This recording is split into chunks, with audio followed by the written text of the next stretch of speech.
Des triplés sont sur le point d'être emmenés par l'orphelinat, mais le milliardaire s'interpose et s'écrie « Elles viennent avec moi ». Harrison Cole ajusta sa montre-bracelet en quittant le restaurant.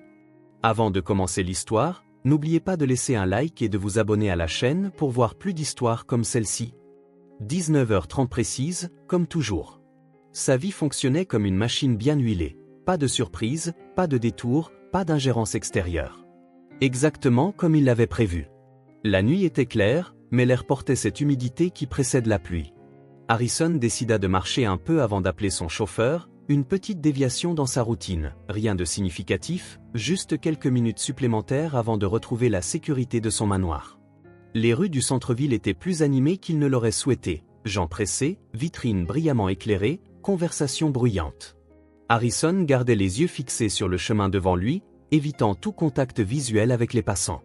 Il n'avait jamais été doué avec les gens, il préférait les chiffres, les contrats, les tableurs, des choses qui avaient un sens, qui suivaient des règles claires. Son téléphone vibra dans sa poche, probablement un courriel urgent, mais cela pouvait attendre. À cet instant, Harrison ne désirait que le silence qu'il trouvait en lui-même, marchant à travers le chaos urbain, un îlot d'isolement au milieu d'un océan d'interactions humaines qu'il n'avait jamais pleinement comprises. C'est alors qu'il l'entendit. Un son qui perça ses défenses comme une flèche bien ajustée, des pleurs. Pas n'importe quels pleurs, mais ceux, déchirants et désespérés, qui proviennent du plus profond d'une personne n'ayant pas encore appris à dissimuler sa douleur. Harrison s'arrêta.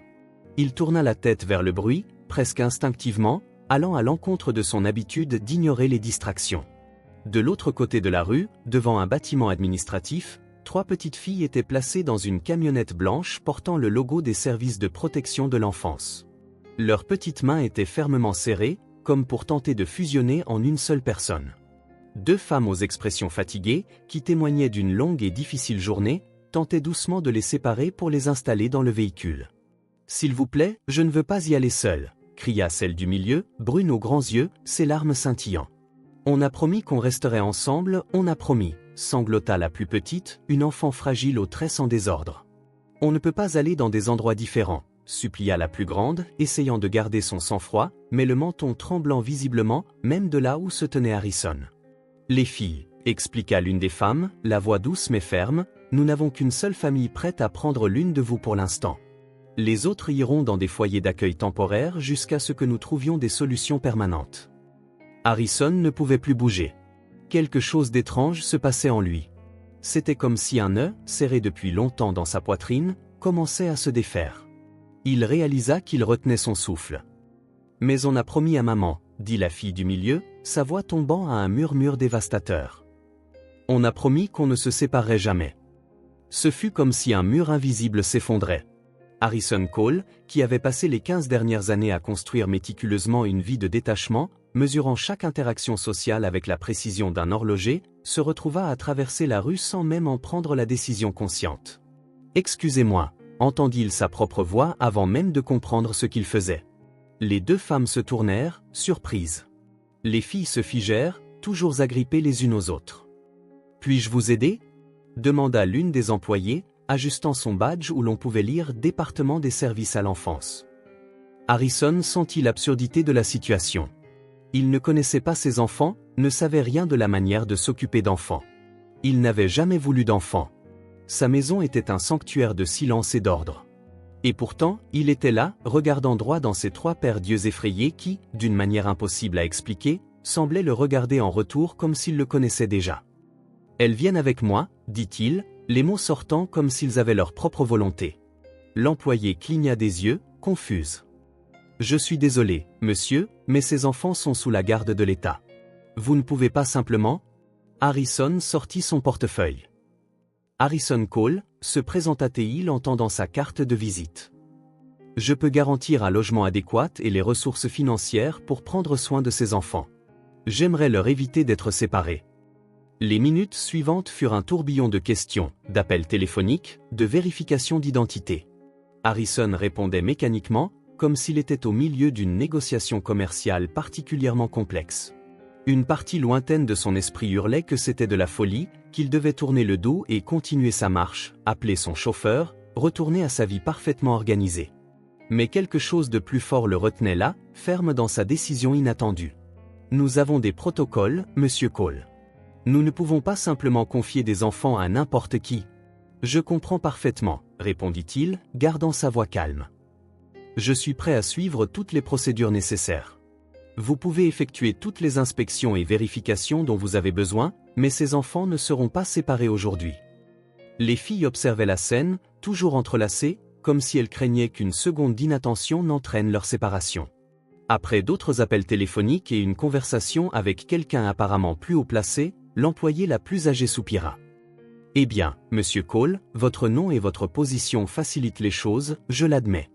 Dans des circonstances extraordinaires, nous pouvons autoriser une tutelle temporaire d'urgence, à condition que vous acceptiez de vous présenter au tribunal des affaires familiales lundi pour officialiser les documents. » Elle le fixa d'un regard sérieux. « Vous devrez subir des évaluations et éventuellement suivre un cours préparatoire pour parents d'accueil ou adoptifs.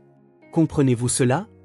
Harrison hocha la tête, toujours incapable de croire ce qu'il était en train de faire. « Et si nous constatons la moindre irrégularité, ou si les filles ne sont pas bien prises en charge, elles seront retirées immédiatement. Est-ce clair ? » Parfaitement clair, répondit-il. L'employé se tourna alors vers les filles, s'accroupissant à leur niveau.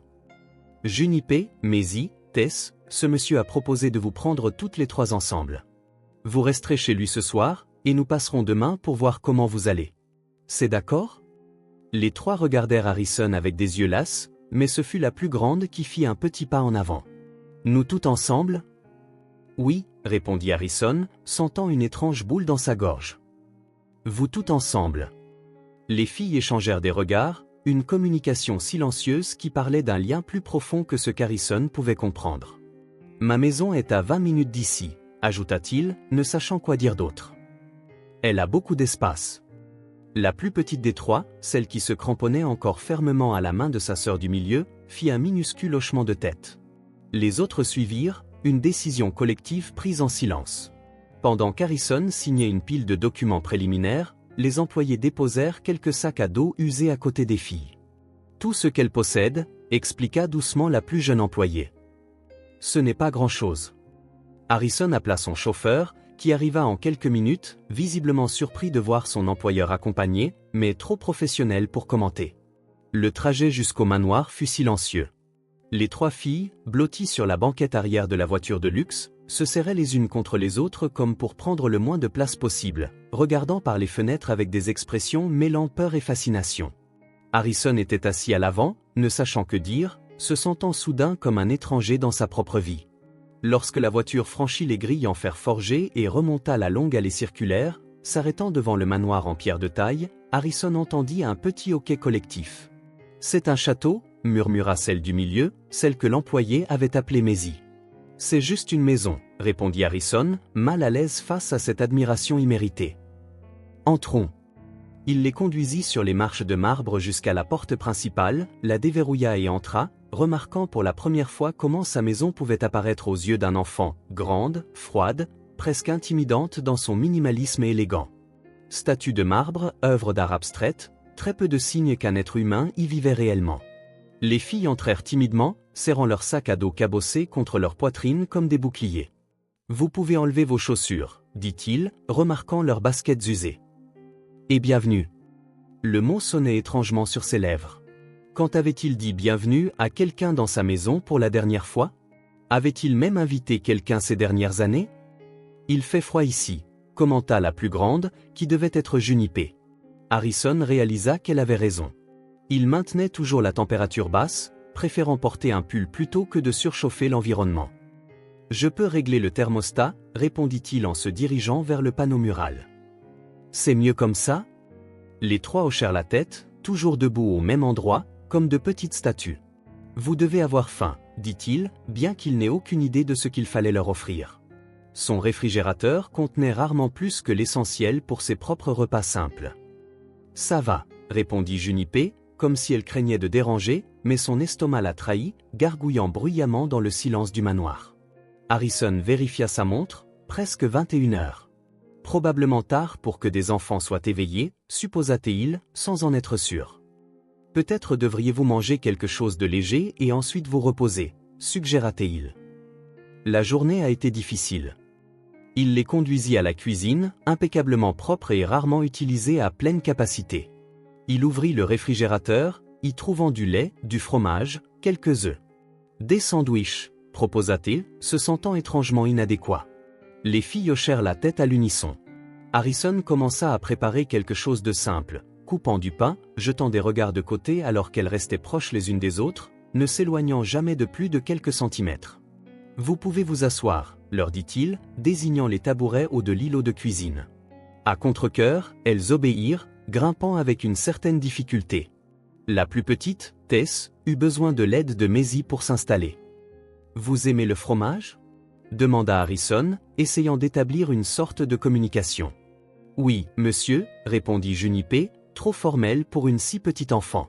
« Vous pouvez m'appeler Harrison, » dit-il, mal à l'aise avec cette formalité. « Et vous êtes Junipé, Maisie et Tess, c'est bien ça ?» Elles hochèrent toute la tête. « Je suis l'aîné, » dit Junipé, comme si cela expliquait sa posture protectrice. « De 5 minutes, » ajouta Maisie en roulant légèrement des yeux. Le premier soupçon de personnalité, nota Harrison. « Nous sommes des triplés, » dit Tess doucement. « Nous sommes nés ensemble. » Harrison s'arrêta une seconde dans ce qu'il faisait. « Des triplés » répéta-t-il, surpris. À première vue, elle ne se ressemblait pas tant que ça. Junipé était la plus grande, avec des cheveux bruns raides jusqu'aux épaules. Maisie avait des boucles sombres encadrant un visage plus rond.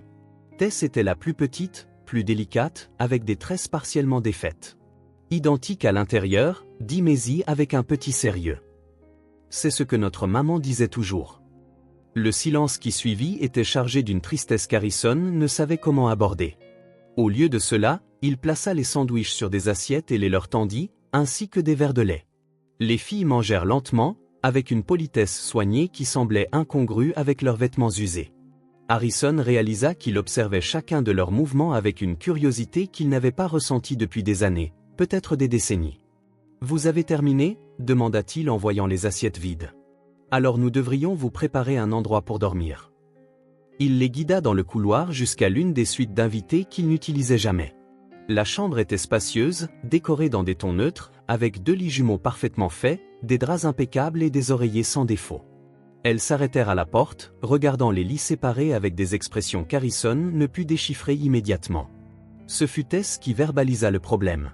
« On peut dormir ensemble ?» demanda-t-elle si doucement qu'Harrison faillit ne pas l'entendre. « On dort toujours ensemble » ajouta Maisie. Harrison regarda les lits, séparés par une table de chevet. Il n'était pas prévu pour accueillir plus d'une personne chacun.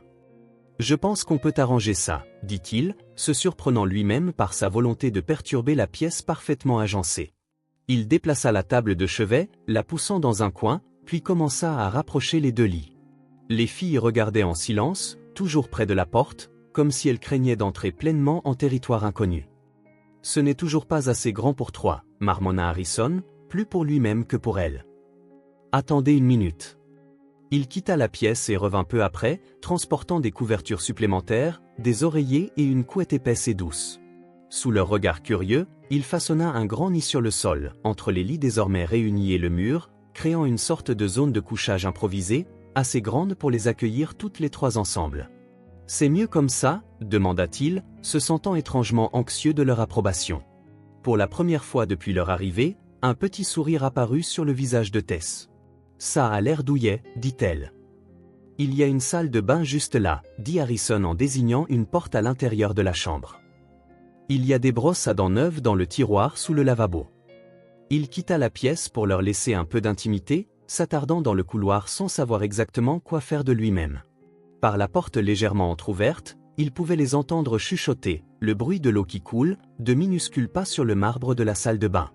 Quand il revint, elles étaient déjà installées dans le grand nid de couverture, Tess au milieu, protégée par Junipé et Maisie de chaque côté. Elles étaient blotties les unes contre les autres, comme si le monde pouvait encore s'effondrer autour d'elles. « C'est confortable ?» demanda-t-il, incertain du protocole pour coucher des enfants. Les 3 hochèrent la tête, le regardant avec un mélange de gratitude et d'incertitude. « Merci de ne pas nous avoir laissés être séparés, » dit finalement Junipé, sa voix portant une maturité au-delà de son âge. Harrison sentit quelque chose d'étrange dans sa poitrine, un serrement, une chaleur, une émotion qu'il ne pouvait nommer. « De rien, répondit-il simplement. Bonne nuit. Il hésita un instant, puis éteignit la lumière principale, ne laissant qu'une petite lampe allumée. Il laissa la porte partiellement ouverte. Pour une raison quelconque, il lui semblait important de laisser un filet de lumière briller. Dans le couloir, il s'appuya contre le mur, sentant le poids de ses actions s'abattre sur lui comme une avalanche. Qu'avait-il fait?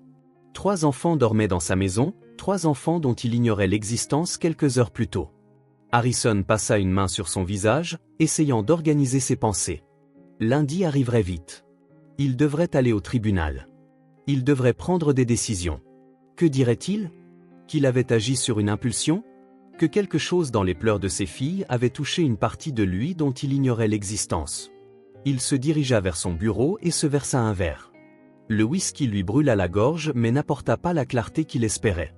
Il n'avait aucune idée de ce qu'il ferait ensuite.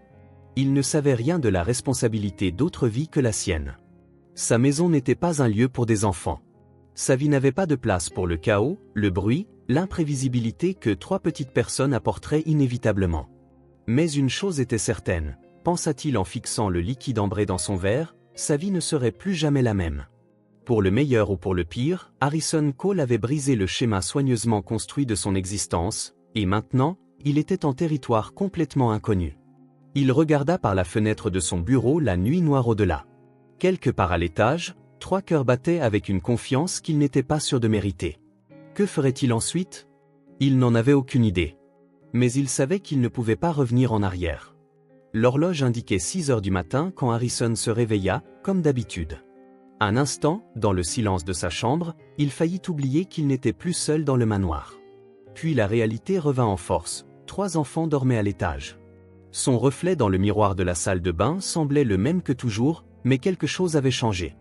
Il se sentait différent, comme s'il avait franchi une ligne invisible entre qui il était et qui il devait maintenant être. Après s'être habillé, il s'arrêta devant la chambre d'amis. Devait-il les réveiller? Les laisser dormir plus longtemps? Il n'avait aucune idée du fonctionnement des routines des enfants, encore moins d'enfants qui venaient de vivre un changement aussi radical. Il décida de préparer d'abord le petit déjeuner, cela, au moins, semblait pratique. Dans la cuisine immaculée, il analysa le contenu du réfrigérateur d'un œil critique, lait, quelques fruits. Que mangent les enfants au petit déjeuner? Il supposa que des pancakes seraient une valeur sûre. Ça ne devrait pas être trop difficile, marmonna-t-il en sortant son téléphone de sa poche pour chercher une recette. Farine, lait, levure chimique, cela semblait assez simple. Harrison cuisinait rarement. Son petit déjeuner était généralement une affaire minimaliste de café fort et de toast, ou quelque chose préparé par sa femme de ménage qui venait 3 fois par semaine. Mais c'était dimanche. Il était seul. Il commença à mélanger les ingrédients, suivant les instructions du téléphone. La pâte semblait étrangement épaisse. Il ajouta plus de lait. Maintenant, elle était trop liquide. Plus de farine. Un cycle qui se répéta jusqu'à ce que le bol déborde presque d'une pâte à la consistance douteuse. Peut-être que des céréales seraient plus simples, pensa-t-il en mettant le bol de côté. C'est alors qu'il les entendit, des pas légers, presque imperceptibles, descendant l'escalier. Il se tourna pour trouver 3 paires d'yeux curieux jetant un coup d'œil à la porte de la cuisine. « Bonjour », dit Harrison, essayant de paraître décontracté, comme si préparer le petit déjeuner pour 3 enfants était quelque chose qu'il faisait tous les jours. « Bonjour, monsieur », répondit Junipé, toujours aussi formelle. Elles étaient toutes les 3 déjà habillées, bien qu'Harrison remarqua qu'elles portaient les mêmes vêtements que la veille.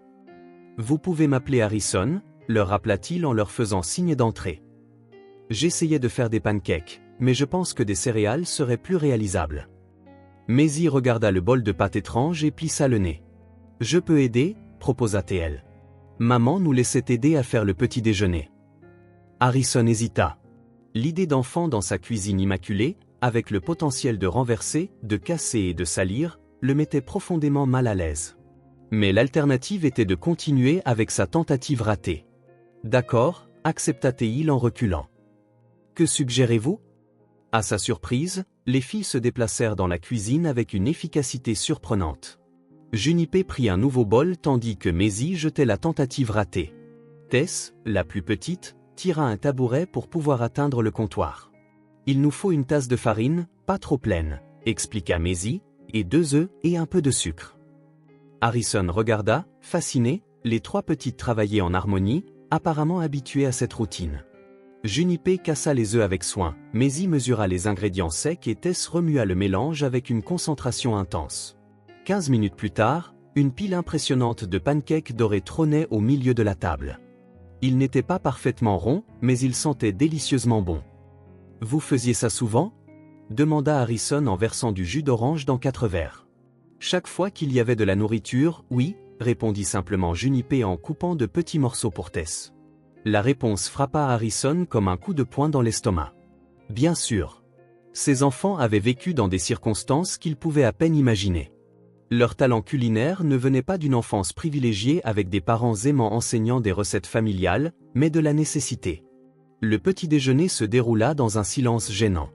Harrison tenta d'engager la conversation à plusieurs reprises, mais ses questions « Avez-vous bien dormi ?» ou « Êtes-vous à l'aise ?» ne reçurent que des réponses courtes et monosyllabiques. Après avoir fini de manger, les filles commencèrent immédiatement à débarrasser la table, empilant les assiettes et les apportant à l'évier. « Vous n'avez pas à faire ça, » dit rapidement Harrison.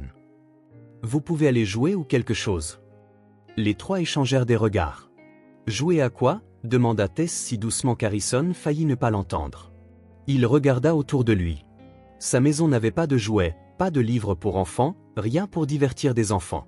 C'était un espace créé par un adulte, pour des adultes, stérile, organisé, complètement inadapté à ces nouvelles résidentes temporaires. « Oh, eh bien, peut-être que vous pouvez regarder la télévision, » suggéra-t-il, cela sonnant plus comme une question qu'une offre. Il les conduisit au salon où un immense écran plat occupait la moitié d'un mur. Il tendit la télécommande à Junipé et recula, soulagé d'avoir résolu le problème pour l'instant. « Je serai dans mon bureau si vous avez besoin de quelque chose, » dit-il, déjà en train de se retirer. 1 heure plus tard, plongé dans des rapports financiers qu'il avait repoussés, Harrison remarqua un bruit croissant venant du salon. Il fronça les sourcils, essayant de se concentrer, mais le son persistait, un mélange de rire, de bavardage et de ce qui semblait être des meubles traînés. Quand il alla finalement enquêter, il s'arrêta sur le pas de la porte, stupéfait. Le salon, autrefois minimaliste, avait été transformé. Les coussins du canapé étaient par terre, formant un chemin. L'élégante table basse avait été poussée sur le côté, créant un espace ouvert au milieu. Et, à son horreur, ses coûteux magazines de design et d'architecture gisaient éparpillés sur le sol, certaines pages pliées en mini-tentes. « Qu'est-ce qui se passe ici ?» demanda-t-il, sa voix plus forte qu'il ne l'avait prévu. Les 3 filles se figèrent en plein jeu. Tess, qui sautait d'un coussin à l'autre, faillit perdre l'équilibre. « On jouait à « Ne touchez pas le sol », expliqua Maisie, comme si c'était évident. « Le sol est de la lave. » Harrison regarda son salon dévasté, les objets soigneusement sélectionnés, maintenant réutilisés comme accessoires pour un jeu d'enfant. Il sentit une vague d'irritation monter dans sa poitrine. Ces magazines coûtent plus cher que... Il s'arrêta, réalisant qu'il était sur le point de dire quelque chose d'inapproprié. « Vous ne pouvez pas tout simplement tout salir comme ça. » La joie disparut de leur visage. Junipé commença immédiatement à ramasser les magazines, ses mouvements rapides et efficaces. Maisie remit les coussins sur le canapé. Tess resta immobile, les épaules voûtées, comme si elle essayait de prendre moins de place. Harrison sentit une pointe de culpabilité. Ce n'était pas leur faute. C'étaient des enfants, après tout. Des enfants coincés dans une maison qui n'avait rien de conçu pour eux. « Écoutez » tenta-t-il à nouveau, adoucissant son ton. « S'il vous plaît, ne touchez pas à mes affaires sans demander, d'accord ? Certaines sont fragiles ou importantes. » « Je suis désolé, » marmonna Junipé. « Ça ne se reproduira plus. » Harrison hocha la tête, mal à l'aise, et retourna à son bureau, fermant la porte derrière lui. À travers le bois massif, le silence qui suivit sembla plus bruyant que le chaos précédent. Les jours suivants, la situation ne fit qu'empirer. Harrison tenta de travailler à distance, mais sa concentration était constamment interrompue. Non pas par le bruit, les filles étaient devenues presque fantomatiques, se déplaçant dans la maison dans un silence absolu, comme si elles craignaient d'être remarquées, mais c'était ce silence même qui le dérangeait, lui rappelant constamment leur présence, la responsabilité qu'il avait impulsivement endossée. Mercredi, il trouva de petites figurines faites de rouleaux de papier toilette et de trombones éparpillés dans le couloir. Jeudi, il découvrit que ces stylos avaient été utilisés pour dessiner au dos de certains documents importants. Vendredi, un vase coûteux faillit être renversé lorsqu'un ballon improvisé fait de chaussettes roulées rebondit contre le mur. Chaque incident augmentait son irritation, pas nécessairement envers les filles, mais envers la situation elle-même. Il n'était pas préparé à cela. Sa maison n'était pas préparée à cela. Sa vie n'avait pas de place pour le chaos inévitable qu'amènent les enfants. J'ai fait une erreur, admit-il en regardant les trois assises tranquillement dans le jardin, sous la fenêtre de son bureau, essayant manifestement de ne pas le déranger. L'employé des services sociaux avait appelé 2 fois pour prendre de leurs nouvelles. Harrison l'assura que tout allait bien, qu'il gérait la situation. Mais la vérité était qu'il ne la gérait pas. Il ne savait pas comment leur parler, comment les divertir, comment créer un environnement où elles ne sembleraient pas être des souris effrayées prêtes à se disperser au moindre bruit. C'est un samedi, après une nuit blanche, qu'Harrison prit une décision. Il décrocha le téléphone et passa quelques appels. Pour la première fois depuis des années, il utilisa son réseau de contacts pour autre chose que des affaires. Il demanda d'urgence une nounou professionnelle, quelqu'un d'expérimenté avec des enfants en situation délicate. 3 heures plus tard, Margot Bennett sonna à sa porte. Elle n'était pas ce à quoi Harrison s'attendait. La cinquantaine, cheveux gris courts, un visage sillonné de rides d'expression qui parlait de nombreux sourires. Elle portait un pantalon pratique, des baskets confortables et un chemisier coloré et vif, rien à voir avec l'uniforme formel qui l'associait au nounou professionnel. « Monsieur Cole » dit-elle en lui tendant la main pour une poignée ferme. « J'ai entendu dire que vous aviez une situation intéressante entre les mains. » Harrison la conduisit à la cuisine où il expliqua brièvement les circonstances. Margot écouta sans l'interrompre, hochant occasionnellement la tête, ses yeux vifs observant l'environnement. « Et où sont les filles maintenant » demanda-t-elle quand il eut terminé. « Dans le jardin, je crois. Elles ont tendance à rester à l'écart. » Margot haussa un sourcil. « Je vois. Eh bien, allons les rencontrer. » Harrison l'emmena sur la terrasse surplombant l'arrière-cour. Les 3 étaient assises sur l'herbe en cercle, parlant doucement. Lorsqu'elles remarquèrent la présence des adultes, elles se turent immédiatement. Junipé, Maisie, Tess, appela Harrison. « Voici Madame Bennett. Elle va aider à prendre soin de vous. » Margot sourit, descendant légèrement les marches vers le jardin. Elle s'accroupit devant elle, pas complètement, mais s'abaissant suffisamment pour être à un niveau plus proche. « Vous pouvez m'appeler Margot. Je suis ici pour aider à rendre les choses plus confortables pour tout le monde. J'ai entendu dire que vous étiez des triplés. C'est très spécial. » Les filles la regardèrent avec méfiance, mais Margot ne sembla pas s'en soucier. Avec un naturel qu'Harrison trouva impressionnant, elle s'assit sur l'herbe avec elle. « À quoi jouiez-vous » demanda-t-elle. « On parlait juste » répondit Junipé avec lassitude. « Eh bien, j'ai un petit dilemme. Vous voyez ces fleurs là-bas » Elle désigna un parterre de fleurs voisins. « Je pensais faire une couronne, mais j'aurais besoin d'aide pour choisir les meilleures. »« Des volontaires » Tess, la plus petite et habituellement la plus silencieuse, avança presque imperceptiblement. Margot sourit, comme si ce petit geste était une grande victoire. « Super. Allons-y alors. » De sa place sur la terrasse, Harrison regarda, fasciné, Margot réussir en quelques minutes ce qu'il n'avait pas réussi en plusieurs jours, un sourire sincère des filles. Bientôt, toutes les 4 cueillaient des fleurs, Margot leur montrant comment tisser de simples couronnes. « Vous devriez nous rejoindre » appela Margot avec désinvolture, jetant un coup d'œil en arrière vers Harrison. Il secoua la tête. « J'ai du travail à faire. »« Allez-y » Il se retira dans son bureau, mais il ne pouvait pas se concentrer. De temps en temps, il allait à la fenêtre et observait l'interaction dans le jardin. Il y avait quelque chose de magnétique dans la façon dont Margot se connectait avec les filles, leur parlant non pas comme à des enfants fragiles, mais comme à des personnes. Après 2 heures, Margot frappa à la porte du bureau. Harrison l'invita à entrer. « Comment ça s'est passé » demanda-t-il, essayant de paraître décontracté. « Ce sont des enfants incroyables » dit-elle en s'asseyant sur la chaise en face de son bureau. Intelligente, observatrice et très loyales les unes envers les autres. Harrison hocha la tête, ne sachant que dire. « Ce sont aussi des enfants effrayés » continua Margot, « son ton plus doux. Elles essaient d'être invisibles parce qu'elles pensent que c'est ce que vous voulez. » La remarque frappa Harrison comme une gifle. « Je n'ai pas demandé ça. »« Pas avec des mots » convint Margot. « Mais les enfants sont experts pour lire les signaux. Votre maison est trop organisée et impeccable. Vous vous irritez quand elles font du bruit ou touchent à vos affaires. Elles en ont conclu que la meilleure chose à faire est de rester silencieuses et à l'écart. » Harrison se pencha en arrière dans son fauteuil, sentant le poids de la critique. Je ne sais pas comment m'occuper des enfants, admit-il finalement. C'était une décision impulsive. Je les ai vus être séparés et j'ai réagi. Maman, je ne sais pas quoi faire. Margot sourit, non pas avec pitié, mais avec compréhension. C'est pourquoi je suis ici. Je peux venir tous les jours, aider à établir des routines, des activités. Mais il y a une condition. Quelle condition ? Vous ne pouvez pas simplement me confier les filles. Si vous voulez vraiment les aider, vous devez vous impliquer. Au moins un peu chaque jour. Harrison fronça les sourcils. Je ne sais pas comment faire ça. Commencez par observer. Puis rejoignez-les pour un repas, sans regarder votre montre ou votre téléphone. Éventuellement, participez à une activité. Des petits pas. Il considéra la proposition.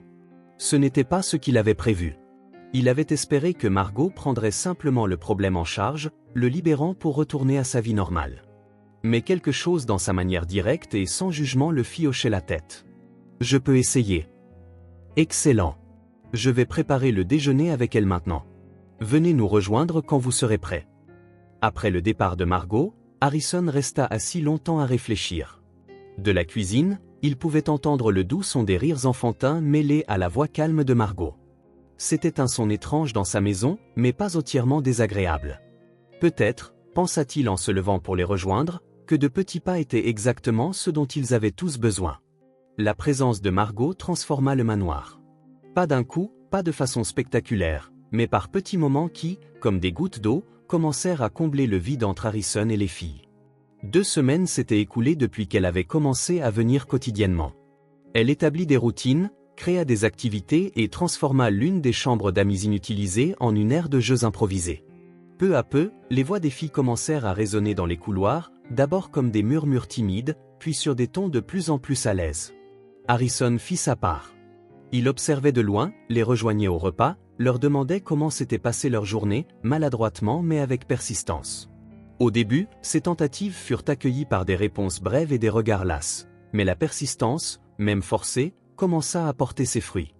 Un jeudi après-midi pluvieux, Harrison travaillait dans son bureau quand il entendit frapper doucement à la porte, si légèrement qu'il faillit le manquer. « Oui » répondit-il en levant les yeux de son écran d'ordinateur. La porte s'ouvrit juste d'une fente. Tess, la plus petite des trois, jeta un coup d'œil avec des yeux prudents. « Je peux entrer » demanda-t-elle de cette voix presque inaudible qu'elle utilisait quand elle était nerveuse. Harrison se redressa sur sa chaise, surpris. C'était la première fois que l'une des filles le sollicitait volontairement. « Bien sûr » répondit-il en essayant de paraître décontracté. « Il s'est passé quelque chose ?» Tess entra, les mains cachées derrière son dos, se balançant d'un pied sur l'autre. Ses cheveux semblaient différents. Margot avait soigneusement refait ses tresses, y ajoutant de petites pinces colorées. « J'ai fait quelque chose » dit-elle, ne montrant toujours pas ce qu'elle cachait. « Quelque chose » répéta Harrison, perplexe. « Pour vous » termina-t-elle, avançant enfin ses mains. C'était un dessin. Une simple feuille de papier, comme celle que Margot avait achetée pour les activités artistiques, couverte de feutre vif. Il montrait une grande maison, clairement le manoir, avec 4 silhouettes en bâton devant. 3 étaient petites, se tenant la main. La 4e était plus grande, se tenant légèrement à l'écart. Harrison prit le dessin, une étrange sensation de picotement dans la poitrine. « C'est nous » expliqua Tess en désignant les silhouettes. « Junipé, moi, Maisie, et vous. » C'était simple, comme la plupart des dessins d'enfants, mais quelque chose dans l'image affecta Harrison d'une manière à laquelle il ne s'attendait pas. La silhouette le représentant se tenait à l'écart des 3 autres, mais pas complètement éloigné, comme à portée de main s'il choisissait de se rapprocher. « C'est vraiment bien » dit-il, ne sachant comment réagir de manière appropriée. « Merci. » Tess observait attentivement son visage, comme si elle y cherchait quelque chose. « Margot a dit qu'on pourrait le mettre sur le réfrigérateur, mais j'ai pensé que peut-être vous voudriez le garder ici, » expliqua-t-elle, pour le regarder quand vous travaillez. Harrison regarda le dessin puis la petite fille, réalisant à quel point ce petit geste signifiait. C'était une offre de connexion de la part de la plus silencieuse des 3. « Je vais le mettre juste ici » décida-t-il, faisant de la place sur le tableau en liège où il n'épinglait normalement que des rapports et des mémos. Il fixa le dessin coloré au centre, un point vibrant contre la monotonie de la paperasse. Tess sourit, un sourire rare qui transforma complètement son visage timide. « Vous ne souriez pas beaucoup, n'est-ce pas ?» demanda-t-elle, la question sortant avec l'honnêteté directe que seuls les enfants possèdent. Harrison cligna des yeux, surpris. « Que veux-tu dire ? Vous ne souriez presque jamais. Votre bouche reste comme ça, dit-elle en faisant une ligne droite avec ses lèvres, une imitation presque comique de son expression habituelle. Incapable de s'en empêcher, Harrison sentit les coins de sa propre bouche se relever. « Je suppose que je ne me suis pas beaucoup entraîné, » admit-il.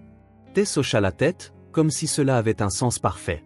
« C'est comme faire ses lacets, dit-elle avec une sagesse enfantine. Si on ne s'entraîne pas, on oublie comment faire. » Avant qu'Harrison ne puisse répondre, elle s'était déjà retournée et avait quitté le bureau, le laissant seul avec le dessin coloré et l'étrange sensation que quelque chose d'important venait de se produire. Ce soir-là, pendant le dîner, Harrison remarqua un changement subtil. Tess le regardait de temps en temps et souriait, comme s'il partageait un secret. Junipé, toujours la plus observatrice, capta cette interaction. « Qu'est-ce qui s'est passé ?» demanda-t-elle pendant que Margot versait plus de jus. « Tess m'a donné un dessin aujourd'hui, » répondit Harrison. « Celui de la maison, » se pencha Maisie. « Elle y a passé beaucoup de temps. »« Il est vraiment bien, » dit Harrison, surpris par la sincérité de sa propre voix. « Il est dans mon bureau maintenant. » Junipé pencha légèrement la tête, étudiant le visage d'Harrison avec ses yeux trop sérieux pour son âge. « Pourquoi ne souriez-vous jamais ?» demanda-t-elle, faisant écho à l'observation de Tess, mais avec la franchise que seul Junipé pouvait avoir. Harrison s'arrêta, la fourchette à mi-chemin de sa bouche, sentant les regards des filles et de Margot sur lui. « Je souris », se défendit-il, mais cela sonnait faible, même à ses propres oreilles. « Presque jamais, » insista Junipé. « Même quand quelque chose est drôle. » Harrison réfléchit un instant. Quand avait-il vraiment ri pour la dernière fois ? Pas seulement un sourire poli lors d'une réunion d'affaires, mais un rire sincère. « Je suppose que je me suis habitué à être sérieux, » répondit-il finalement. « C'est une habitude difficile à perdre. » Maman disait que sourire fait travailler le cœur, commenta Maisie en faisant tourner sa nourriture dans son assiette. Même quand on est triste. Le dîner continua, la conversation passant à d'autres sujets, mais Harrison ne pouvait se défaire de leurs paroles. Plus tard cette nuit-là, seul dans sa chambre, il se regarda dans le miroir et essaya de sourire. Cela semblait étrange, forcé, comme un muscle inutilisé depuis trop longtemps. Une habitude difficile à perdre, en effet. La semaine suivante apporta d'autres petits changements. Harrison commença à quitter son bureau plus tôt, passant plus de temps dans le salon où les filles jouaient habituellement après le dîner. Il ne participait pas activement, mais sa présence silencieuse était une sorte de progrès. Vendredi, Margot le surprit en annonçant qu'elle ne viendrait pas le week-end. « J'ai un engagement familial », expliqua-t-elle en chargeant la vaisselle dans le lave-vaisselle. « Mais j'ai tout laissé organiser, des repas préparés au réfrigérateur, des activités planifiées. Vous vous en sortirez très bien. » Harrison sentit une vague de panique. Un week-end entier seul avec les filles. « Êtes-vous sûr de ne pas pouvoir venir au moins quelques heures ?» demanda-t-il doucement pour que les enfants n'entendent pas. Margot sourit d'une manière qui suggérait qu'elle savait exactement ce qu'elle faisait.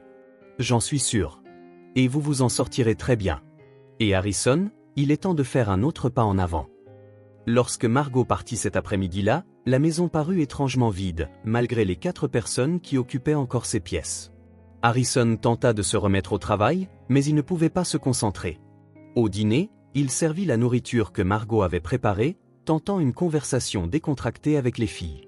Ce soir-là, alors qu'il les accompagnait dans leur chambre, maintenant décorée de couleurs plus vives et de jouets organisés, Harrison se prépara à son habituelle bonne nuit rapide, suivie d'une sortie précipitée.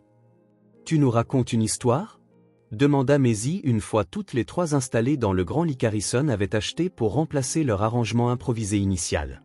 Il se figea sur le pas de la porte. « Une histoire ? » « Avant de dormir, » expliqua Maisie, comme si c'était évident.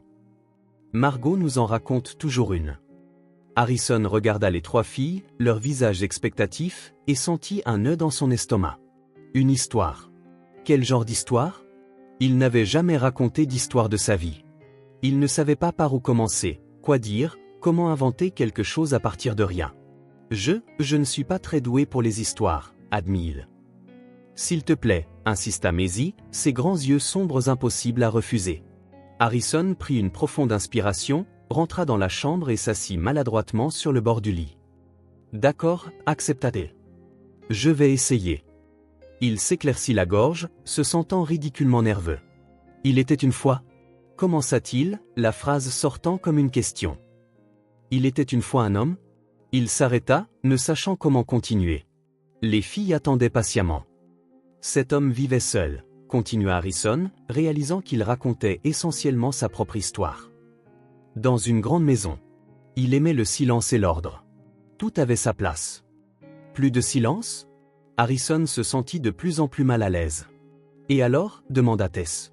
Alors, un jour, il trouva trois oiseaux, improvisa-t-il, sentant une sueur froide sur son front. 3 petits oiseaux qui étaient perdus. Ils faisaient beaucoup de bruit et volaient dans la maison, renversant des choses et... Harrison s'arrêta à nouveau, réalisant que cela prenait une tournure désastreuse. Ce n'est pas très bon, n'est-ce pas? Demanda-t-il, résigné. À sa surprise, Maisie gloussa. C'est nous les oiseaux, n'est-ce pas? Demanda-t-elle. Harrison sentit son visage s'empourprer. Je suppose. Je suis désolé. Je vous avais prévenu que je n'étais pas doué pour raconter des histoires. Le rire de Maisie devint contagieux, infectant Tess qui se joignit à elle avec son doux gloussement. Même Junipé, toujours plus sérieuse, avait un sourire aux lèvres. Tu devrais voir ta tête, dit Maisie entre deux rires. On dirait que tu passes un examen très difficile.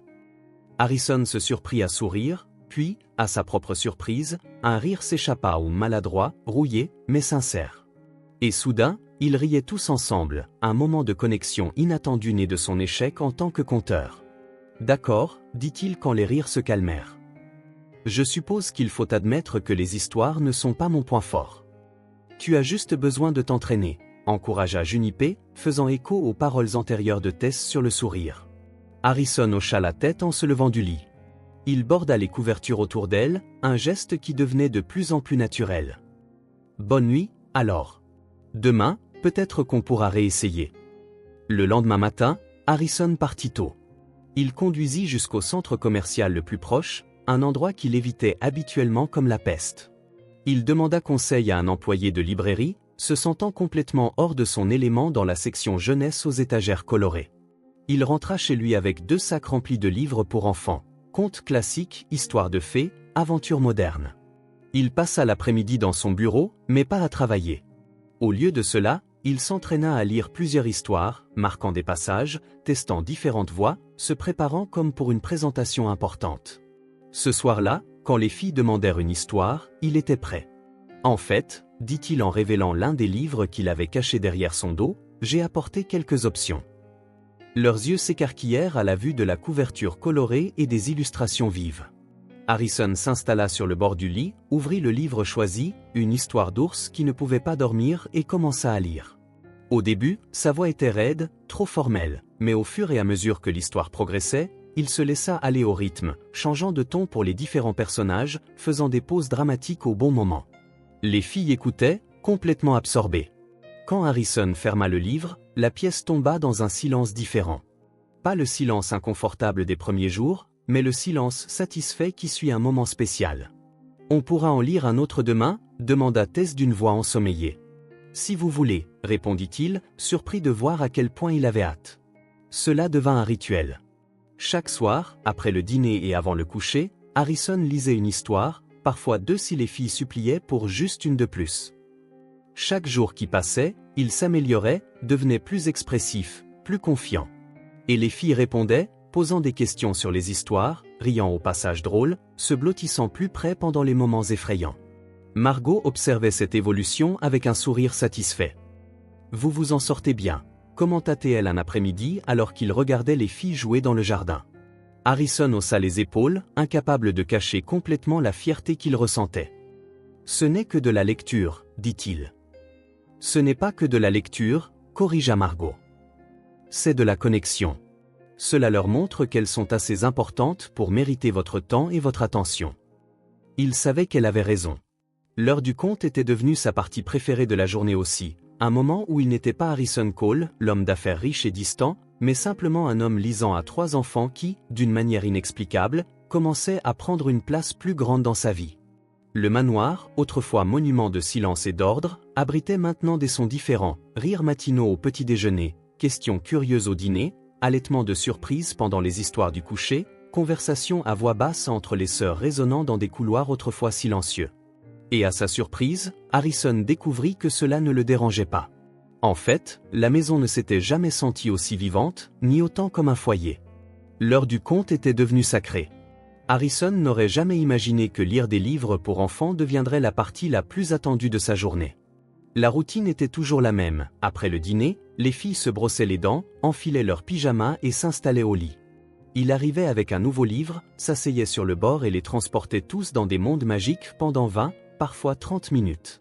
Ces dernières semaines, Harrison avait remarqué des changements subtils en lui-même. Comment il modulait maintenant naturellement sa voix pour différents personnages. Comment ses yeux cherchaient les visages des filles pendant les moments les plus émouvants, la chaleur qu'il ressentait quand elles se rapprochaient pour voir les illustrations. De petits moments de connexion qui auraient semblé impossibles auparavant. Ce jeudi soir-là, Harrison apporta un livre sur une famille de lapins construisant une maison dans les bois. L'histoire était simple, avec des illustrations vives et un message réconfortant sur le travail d'équipe. Les filles écoutèrent avec leur concentration habituelle, faisant des commentaires occasionnels sur les images. « Regarde comme ils travaillent ensemble », dit Maisie en désignant les lapins qui élevaient un mur. « Leur maison est petite, mais elle a l'air douillette », observa Tess. Quand il termina la dernière page et ferma le livre, Harrison s'attendait au cœur habituel de « encore un », mais à la place, il y eut un silence différent. Junipé, toujours la plus sérieuse, semblait perdue dans ses pensées, tripotant le bord de la couverture. « Ça t'a plu ?» demanda Harrison, remarquant le changement d'atmosphère. Junipé leva son regard, rencontrant le sien avec une intensité inhabituelle, même pour elle. « Notre maman est tombée très malade », dit-elle brusquement, sa voix presque un murmure. Harrison se figea, le livre toujours entre ses mains. Pendant toutes ces semaines, les filles avaient rarement mentionné leur passé. Il savait, d'après les dossiers des services sociaux, qu'elles étaient orphelines, mais les détails restaient flous. Margot lui avait conseillé de ne pas insister, de les laisser parler quand elles seraient prêtes. Elle toussait beaucoup, continua Junipé, regardant maintenant ses propres mains. Ça a commencé doucement, dit-elle. C'était juste un rhume, mais elle n'a jamais guéri. La pièce tomba dans le silence, seulement le tic-tac lointain de la grande horloge du couloir et le son doux de la respiration des filles. Harrison réalisa qu'il retenait à nouveau son souffle. Maisie se rapprocha de sa sœur, comme pour offrir un soutien silencieux. Tess, de l'autre côté, serra fort son oreiller, ses grands yeux rivés sur Junipé. Harrison posa le livre, incertain de ce qu'il fallait dire. Devait-il changer de sujet? Poser des questions? Le moment semblait trop fragile pour être interrompu, et pourtant trop lourd pour être soutenu. Elle ne pouvait pas aller chez le médecin, demanda-t-il finalement, gardant sa voix aussi douce que s'il parlait à un animal effrayé qui pourrait s'enfuir au moindre mouvement brusque. Nous n'avions pas d'argent, expliqua simplement Junipé, comme si c'était un fait de la vie, comme le lever du soleil. Elle travaillait à nettoyer des maisons, mais ensuite elle est devenue trop faible. Ses yeux, habituellement si stables, semblaient maintenant distants, comme si elle voyait des scènes d'un passé qui n'existait que dans sa mémoire. Nous vivions dans un tout petit endroit, ajouta Maisie, reprenant l'histoire, avec un poêle qui fonctionnait parfois. En hiver, il faisait très froid, et en été, très chaud. Elle fit une pause, comme pour organiser ses souvenirs. Il y avait une fenêtre qui donnait sur un mur de briques, mais nous avions un peu de soleil le matin. Maman disait que c'était notre heure dorée. Harrison sentit une boule dans sa gorge. La simplicité avec laquelle elle décrivait leur pauvreté était plus frappante que n'importe quelle description dramatique. Quand maman ne pouvait plus sortir du lit, nous nous sommes occupés d'elle, continua Junipé. On lui apportait de l'eau, de la nourriture quand on en avait. Je lui lisais les histoires qu'elle nous lisait avant. Un petit sourire triste traversa ses lèvres, le premier qu'Harrison voyait pendant cette conversation. Nous n'avions que 3 livres. Nous les connaissions tous par cœur, mais nous faisions semblant d'être surprises à chaque fois, parce qu'elle aimait voir nos réactions. « Tu lis comme elle » dit Tess timidement, regardant Harrison. Avec des voix différentes pour chaque personnage.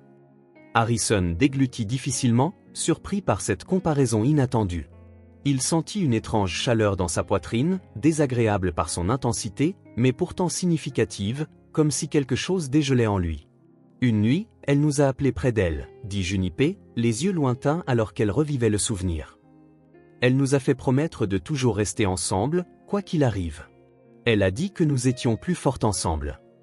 Leurs petites mains s'entrelacèrent, un geste automatique, réaffirmant silencieusement cette promesse.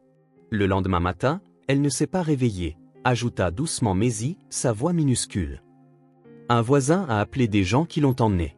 Puis ils sont venus pour nous aussi. Harrison resta immobile, sentant chaque mot atterrir sur lui comme un poids physique. La simplicité de leur récit ne le rendait que plus dévastateur. Nous nous sommes enfuis, admit Junipé après une pause. Nous ne voulions pas être envoyés dans des endroits différents. Nous sommes restés dans la rue pendant un certain temps. Elle regarda Harrison, comme pour juger si elle pouvait lui faire confiance avec cette information, s'il les condamnerait. Il faisait froid la nuit, se souvint Maisie, enroulant ses bras autour d'elle comme si elle pouvait encore sentir ce froid. Nous dormions dans des endroits cachés, sous des ponts, dans des bâtiments abandonnés.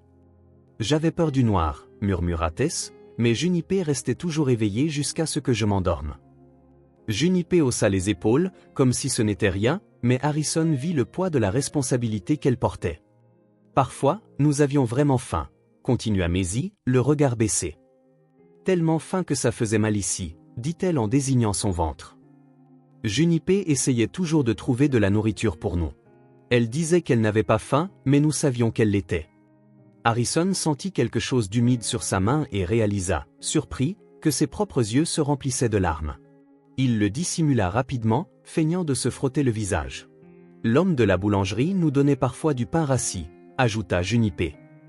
Et une dame qui vendait des fruits nous laissait prendre ceux qui étaient abîmés.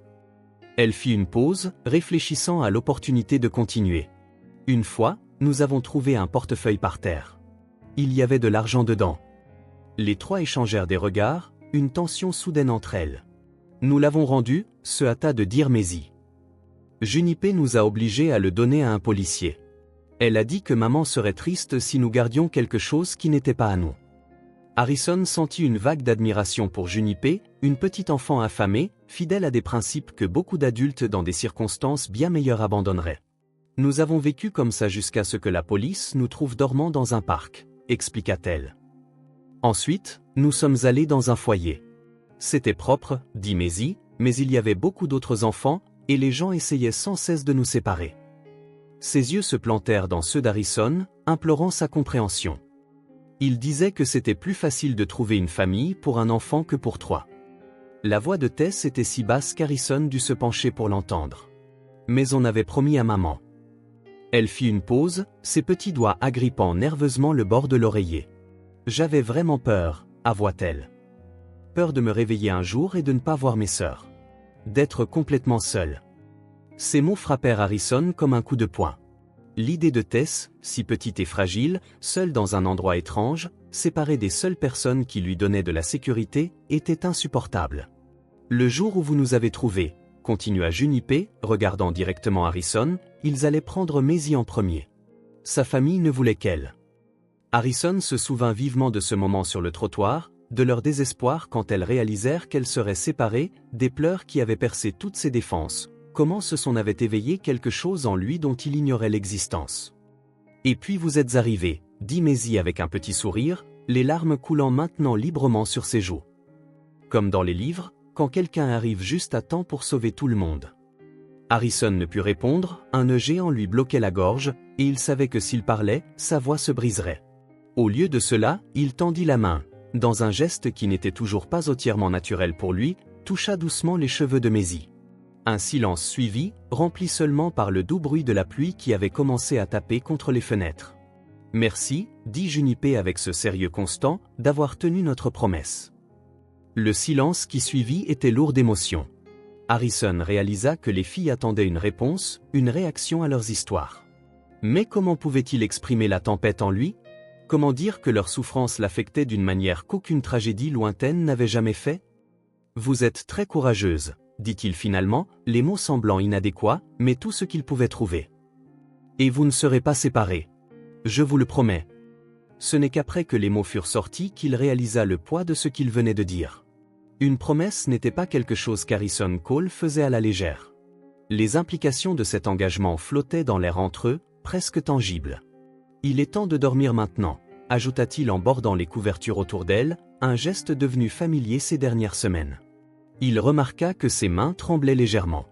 Les filles ne semblèrent pas le remarquer, leur visage encore marqué par les larmes récentes montrait le genre de détente qui précède le sommeil. « Bonne nuit », murmura-t-il en se penchant pour éteindre la lampe principale, ne laissant que la douce lueur de la lampe de chevet, comme elle préférait.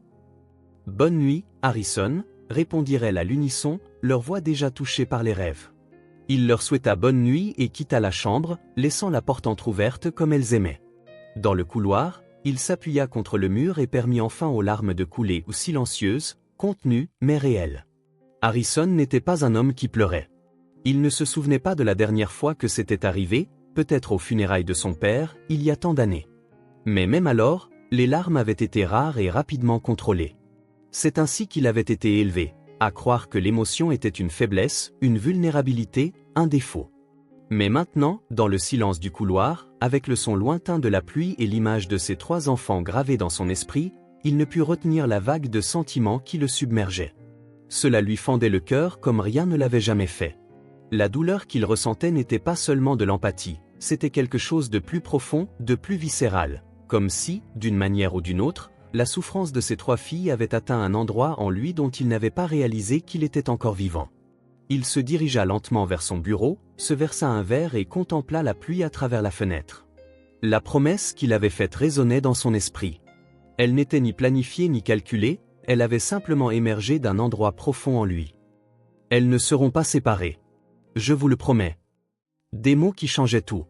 Des mots qui transformaient un arrangement temporaire en quelque chose de beaucoup plus significatif.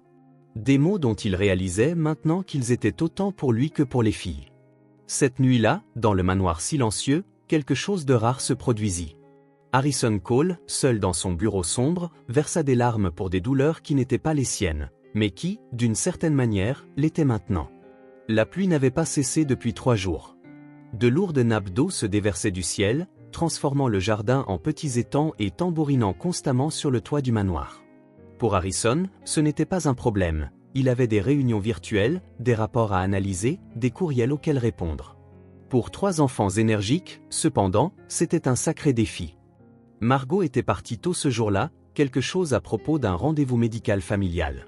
Les filles avaient déjà colorié des dizaines de pages, terminé tous les puzzles disponibles et regardé plus de dessins animés qu'Harrison ne le jugeait sain.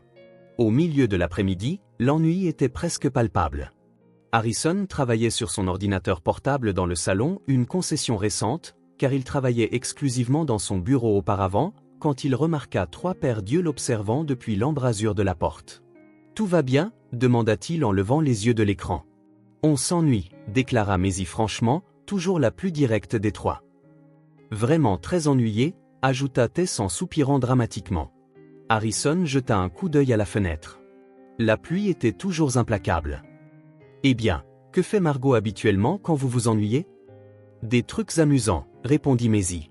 « Mais aujourd'hui, il nous faut une idée spéciale. »« Spéciale, » répéta-t-il, sentant déjà une légère appréhension. « Super spéciale, » précisa Tess, les yeux brillants d'anticipation. Junipé, qui était restée silencieuse, fit un pas en avant. « On peut construire une cabane ?»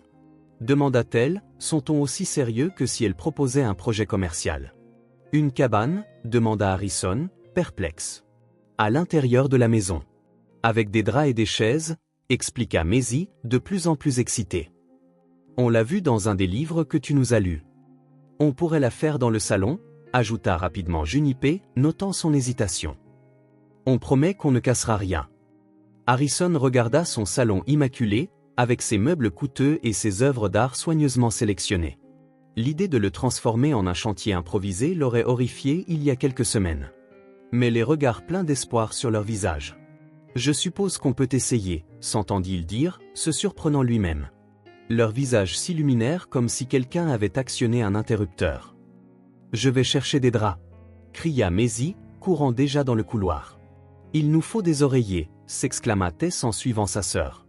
Junipé resta en arrière, regardant Harrison avec ses yeux sérieux. « Tu vas vraiment aider ?» demanda-t-elle, comme si elle ne pouvait toujours pas y croire. « Oui », répondit-il en fermant l'ordinateur portable.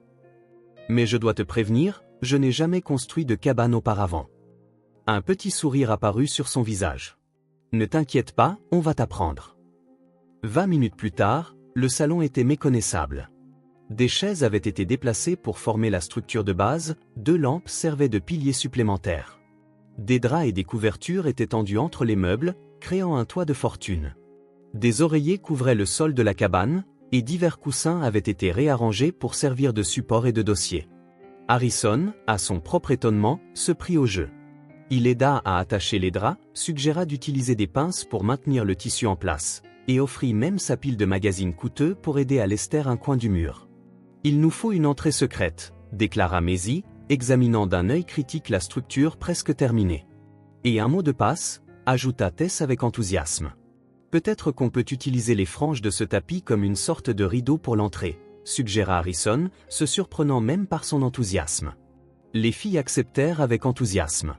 Avec quelques ajustements finaux, la cabane fut terminée. Un espace douillet et caché en plein milieu de l'élégant salon. « Maintenant, il nous faut des lampes de poche, » dit Junipé, pour que ce soit plus spécial. Harrison fouilla dans le placard de la cuisine et trouva 3 lampes de poche de secours. Quand il revint, les filles étaient déjà à l'intérieur de la cabane, bavardant avec excitation. « Je peux entrer ?» demanda-t-il en se penchant à l'entrée improvisée. « Quel est le mot de passe ?» demanda Maisie, essayant de paraître sérieuse mais ne parvenant pas à cacher un sourire. Harrison fit semblant de réfléchir profondément. « Lapin sauteur ?»« Non. » Les 3 éclatèrent de rire à l'unisson. « Laisse-moi réessayer. »« Glace au chocolat ?» Plus de rire. « Dernière tentative ?» demanda-t-il. « Que diriez-vous ?» Junipé, Maisie et Tess sont les meilleures constructrices de cabanes du monde ? Ça marche, déclara Maisie en soulevant le rideau à l'entrée. Tu peux entrer. Harrison dut se contorsionner pour entrer dans l'espace exigu, mais il réussit à s'installer parmi les coussins et les 3 filles. Les lampes de poche diffusaient une lueur douillette, projetant des ombres intéressantes sur les murs en tissu. « Et maintenant ?» demanda-t-il, se sentant étrangement à l'aise dans cette cachette improvisée. « Maintenant, on raconte des histoires qui font peur, » répondit Junipé. « Pas trop peur ?» ajouta rapidement Tess. « Juste un peu peur » convint Maisie. Harrison sourit. « Je pense que je peux essayer une histoire un peu effrayante. » Il se lança dans un conte sur une maison mystérieuse dans les bois, utilisant la lampe de poche pour créer des effets dramatiques sur son visage. Les filles écoutaient, complètement absorbées, poussant occasionnellement des petits cris de surprise aux moments opportuns. Quand il eut terminé, Maisie raconta sa propre histoire, celle d'un monstre qui s'avéra être un chien perdu cherchant des amis. Tess contribua avec un court récit sur une fille qui trouvait un trésor sur la plage. Junipé en raconta une sur 3 sœurs exploratrices qui sauvaient des créatures magiques. Le temps passa vite à l'intérieur de la cabane, entre histoire, rire et un sentiment de confort qu'Harrison n'avait jamais connu. À un moment donné, Maisie attrapa un oreiller sous elle et le lança malicieusement à Tess. « Bataille d'oreillers !» cria-t-elle en saisissant un autre oreiller pour se défendre. Avant qu'Harrison ne puisse intervenir, la cabane explosa en un chaos de coussins volants, de rires et de cris joyeux. Un coup perdu de Junipé atterrit carrément sur le visage d'Harrison. Elle se figea, visiblement inquiète de sa réaction. À la surprise de tous, y compris la sienne, Harrison attrapa l'oreiller tombé, avec un sourire malicieux, le relança doucement. « Oh, alors c'est comme ça ?» demanda-t-il en feignant l'indignation. 3 contre 1. Les filles poussèrent des cris de joie en réalisant qu'ils se joignaient à elle. La bataille d'oreillers s'intensifia, tous les 4 riant aux éclats. À un moment donné, la cabane ne put résister à tous ces mouvements et s'effondra sur eux, n'intensifiant que la joyeuse pagaille. Quand ils s'arrêtèrent enfin, épuisés, ils étaient tous allongés par terre, parmi les draps tombés et les oreillers éparpillés. Le salon était un désordre complet, quelque chose qui aurait exaspéré Harrison un mois plus tôt. Maintenant, cependant, en voyant les visages rougis et souriants des filles, il réalisa que cela ne le dérangeait pas du tout. En fait, il ne voulait pas que le moment se termine. C'était amusant, déclara Tess, son petit visage rayonnant de joie. Très amusant, convint Harrison, surpris par la sincérité de sa propre voix.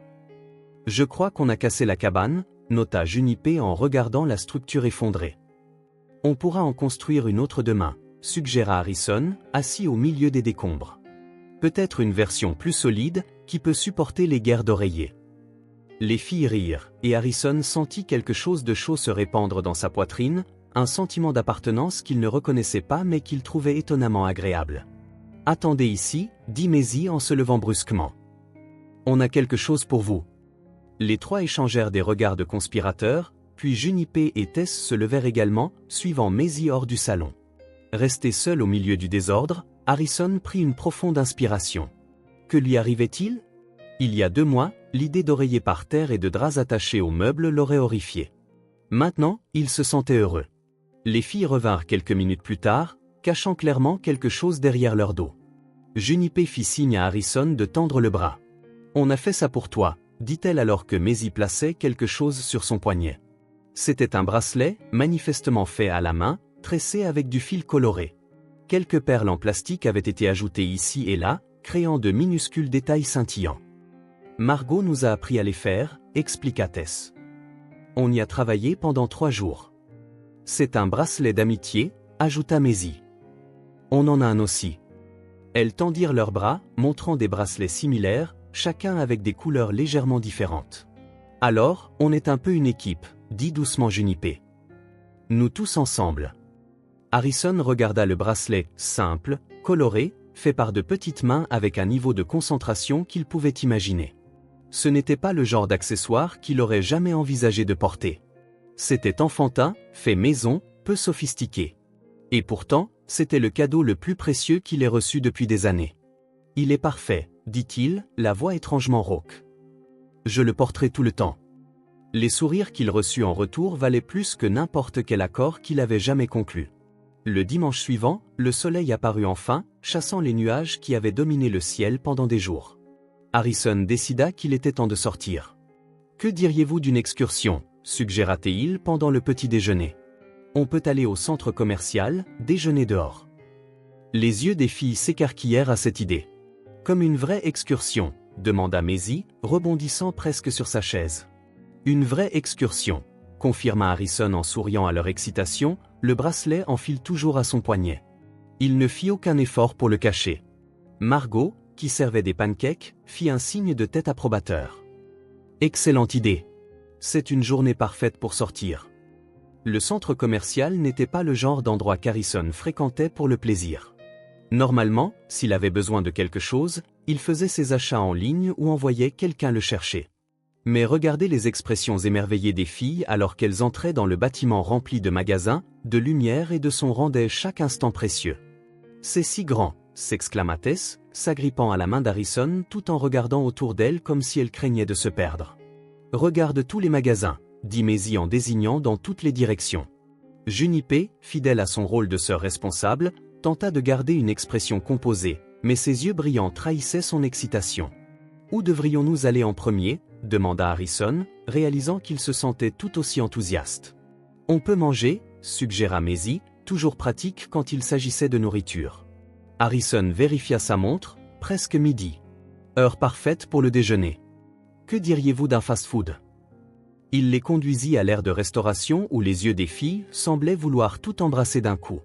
Il y avait tant d'options, pizza, burger, chinois, mexicain.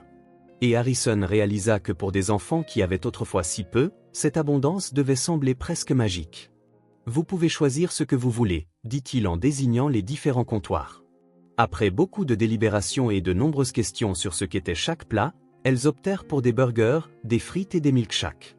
Harrison passa les commandes et bientôt, ils furent assis à une table, les plateaux chargés de nourriture. « C'est si gros !» s'exclama Tess, les yeux écarquillés devant son burger. « On a vraiment le droit de manger tout ça ?» demanda Junipé, comme si elle soupçonnait un piège. « Bien sûr », l'assura Harrison. « Si vous ne pouvez pas finir, ce n'est pas grave. L'important est de profiter. » La première gorgée de milkshake provoqua des regards de surprise et de délice. Les frites disparurent rapidement. Les burgers furent dévorés avec enthousiasme, bien que Tess ait eu besoin d'aide pour tenir le sien. Harrison regardait, fasciné par la façon dont quelque chose d'aussi simple qu'un repas dans un centre commercial pouvait apporter autant de joie. Junipé, habituellement si contenue, avait un peu de ketchup au coin de la bouche. Maisie aspirait bruyamment son milkshake, riant d'elle-même. Tess essayait d'imiter sa sœur, finissant avec de la crème fouettée sur le nez. « Meilleure nourriture de tous les temps », déclara Maisie en levant une frite comme un trophée. Harrison rit, un son qui devenait de plus en plus fréquent dans sa vie. « Attendez de goûter la glace pour le dessert », dit-il, ressentant un plaisir sincère à l'excitation que ses paroles provoquaient. Après le déjeuner, il les emmena dans un magasin de jouets. La réaction des filles fut presque comique. Elles se figèrent à l'entrée, les yeux écarquillés, comme si elles venaient d'entrer dans un monde magique. « On peut regarder ?» demanda Junipé, comme si elle avait peur de toucher quoi que ce soit et de le casser. « Bien sûr. Et vous pouvez chacune choisir quelque chose qui vous plaît, » répondit Harrison. Les trois échangèrent des regards incrédules, comme si elles ne pouvaient pas croire ce qu'elles entendaient. « Comme un cadeau ?» demanda Maisie, ayant clairement besoin d'une confirmation. « Exactement. Comme un cadeau ?» confirma Harrison. Ce qui suivit fut une exploration prudente et émerveillée de chaque rayon. Tess s'attarda devant une étagère d'animaux en peluche, les caressant avec respect. Maisie gravita vers une rangée de jeux de société, posant d'innombrables questions sur leur fonctionnement. Junipé étudia une collection de blocs de construction, examinant les illustrations sur chaque boîte avec une concentration intense. Harrison les suivit, répondant aux questions, expliquant comment les choses fonctionnaient, surpris par la douceur avec laquelle elle manipulait les objets, sans l'urgence exigeante qu'il voyait souvent chez les enfants dans les magasins de jouets. Après beaucoup de débats, Tess choisit un lapin en peluche aux yeux doux. Maisie opta pour un jeu de société sur les aventures dans la forêt, et Junipé sélectionna un ensemble de blocs avec des instructions pour construire différents animaux. « Êtes-vous sûr de vos choix ?» demanda Harrison, secrètement impressionné par leur bon sens. « Vous pouvez chacune choisir un autre article si vous le souhaitez. » Leurs yeux s'écarquillèrent à nouveau. « Un de plus ?» répéta Junipé, comme si elle ne pouvait pas y croire. Harrison hocha la tête, ressentant une étrange émotion en voyant à quel point quelque chose d'aussi basique pouvait leur apporter autant de bonheur, alors que pour beaucoup d'enfants, c'était juste normal. Leur prochain arrêt fut une librairie. Harrison remarqua avec quelle naturalité elle gravitait vers les étagères colorées de la section jeunesse, avec la même prudence respectueuse qu'elles avaient montrée dans le magasin de jouets. « Les livres sont spéciaux », expliqua Junipé quand Harrison commenta la douceur avec laquelle elle tournait les pages. Maman disait toujours que les livres sont des portes vers d'autres endroits. Il sentit ce serment familier dans sa poitrine chaque fois qu'elle mentionnait leur mère. Elle avait raison, convint-il. Choisissez ceux qui vous plaisent. Elles passèrent presque une heure dans la librairie, les filles feuilletant livre après livre, posant des questions sur les histoires et les personnages. Harrison répondit patiemment, étonné de voir à quel point il était sincèrement intéressé par leurs opinions et leurs préférences. Quand elles quittèrent enfin le centre commercial, chargé de sacs de livres et de jouets, les filles étaient fatiguées mais rayonnantes d'excitation. Dans la voiture, sur le chemin du retour, Harrison observa dans le rétroviseur comment elles admiraient leur nouveau trésor, parlant d'une voix douce et animée. Épuisée mais heureuse. Une étrange prise de conscience le traversa, cela avait été l'une des journées les plus agréables qu'il ait eues depuis des années. Pas d'appel professionnel, pas de réunions stressantes, pas de pression constante des attentes de l'entreprise. Juste quelques heures simples avec 3 enfants, à manger du fast-food et à choisir des jouets.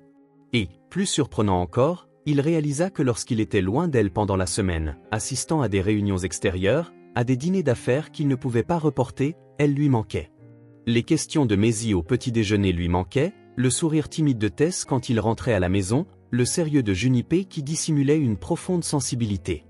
Il jeta un coup d'œil au bracelet en fil coloré à son poignet, rappel constant du lien qui s'était formé entre eux.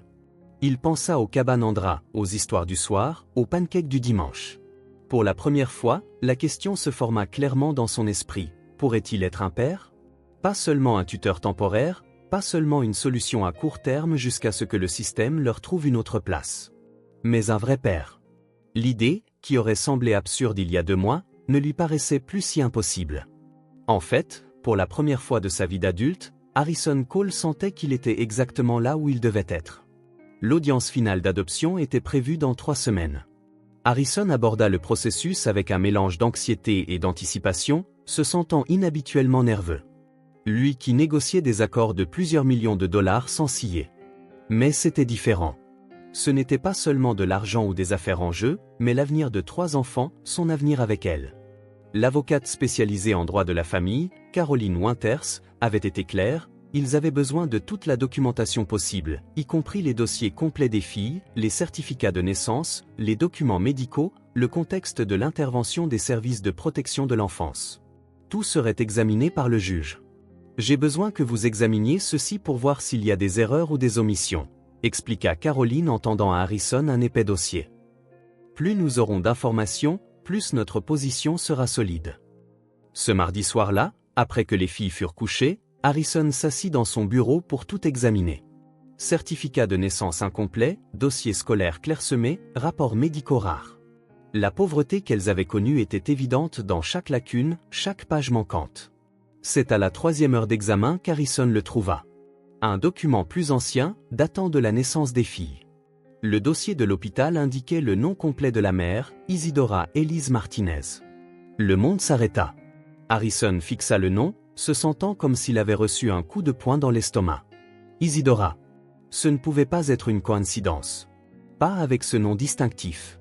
Pas avec la chronologie correspondante. Pas avec le sentiment qu'il avait eu dès le premier instant où il avait vu les filles.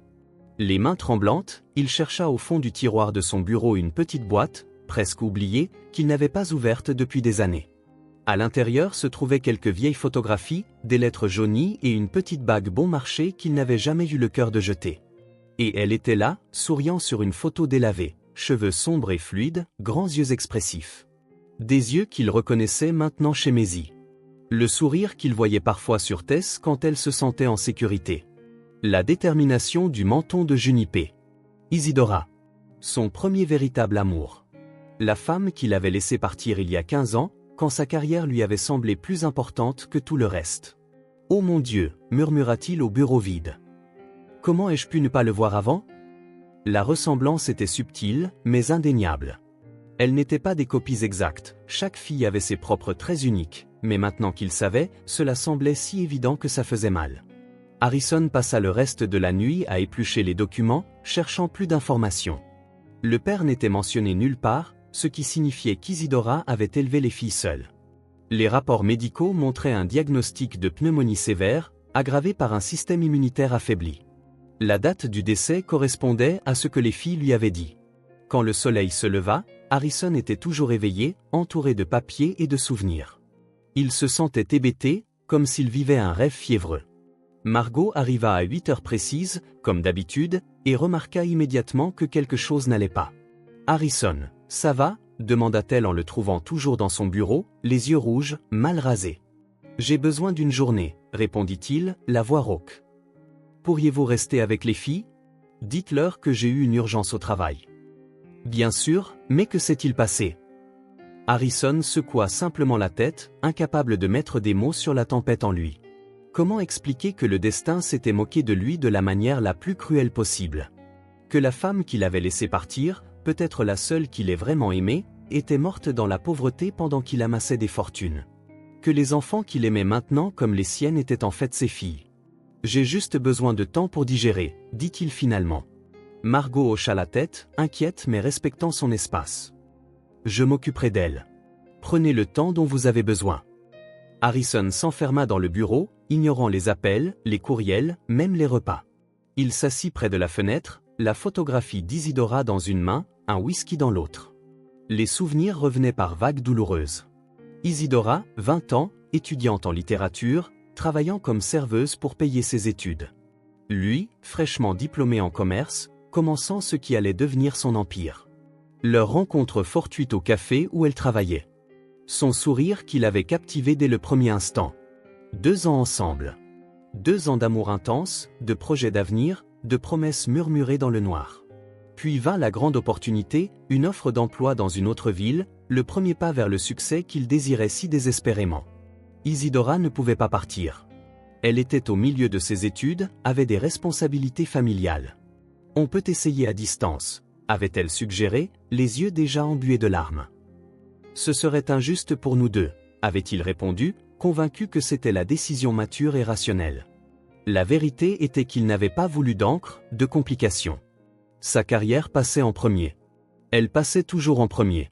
Il s'était convaincu que l'amour s'estomperait, que d'autres viendraient. Mais aucun autre amour n'était jamais venu. Aucune autre femme ne l'avait touché comme elle l'avait fait.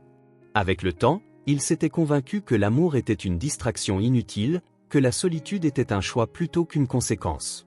Et maintenant, ceci. Ses filles, sous son toit. 3 morceaux de son Isidora, vivante, respirante, apportant couleur et son à une maison qui avait toujours été aussi vide que sa vie.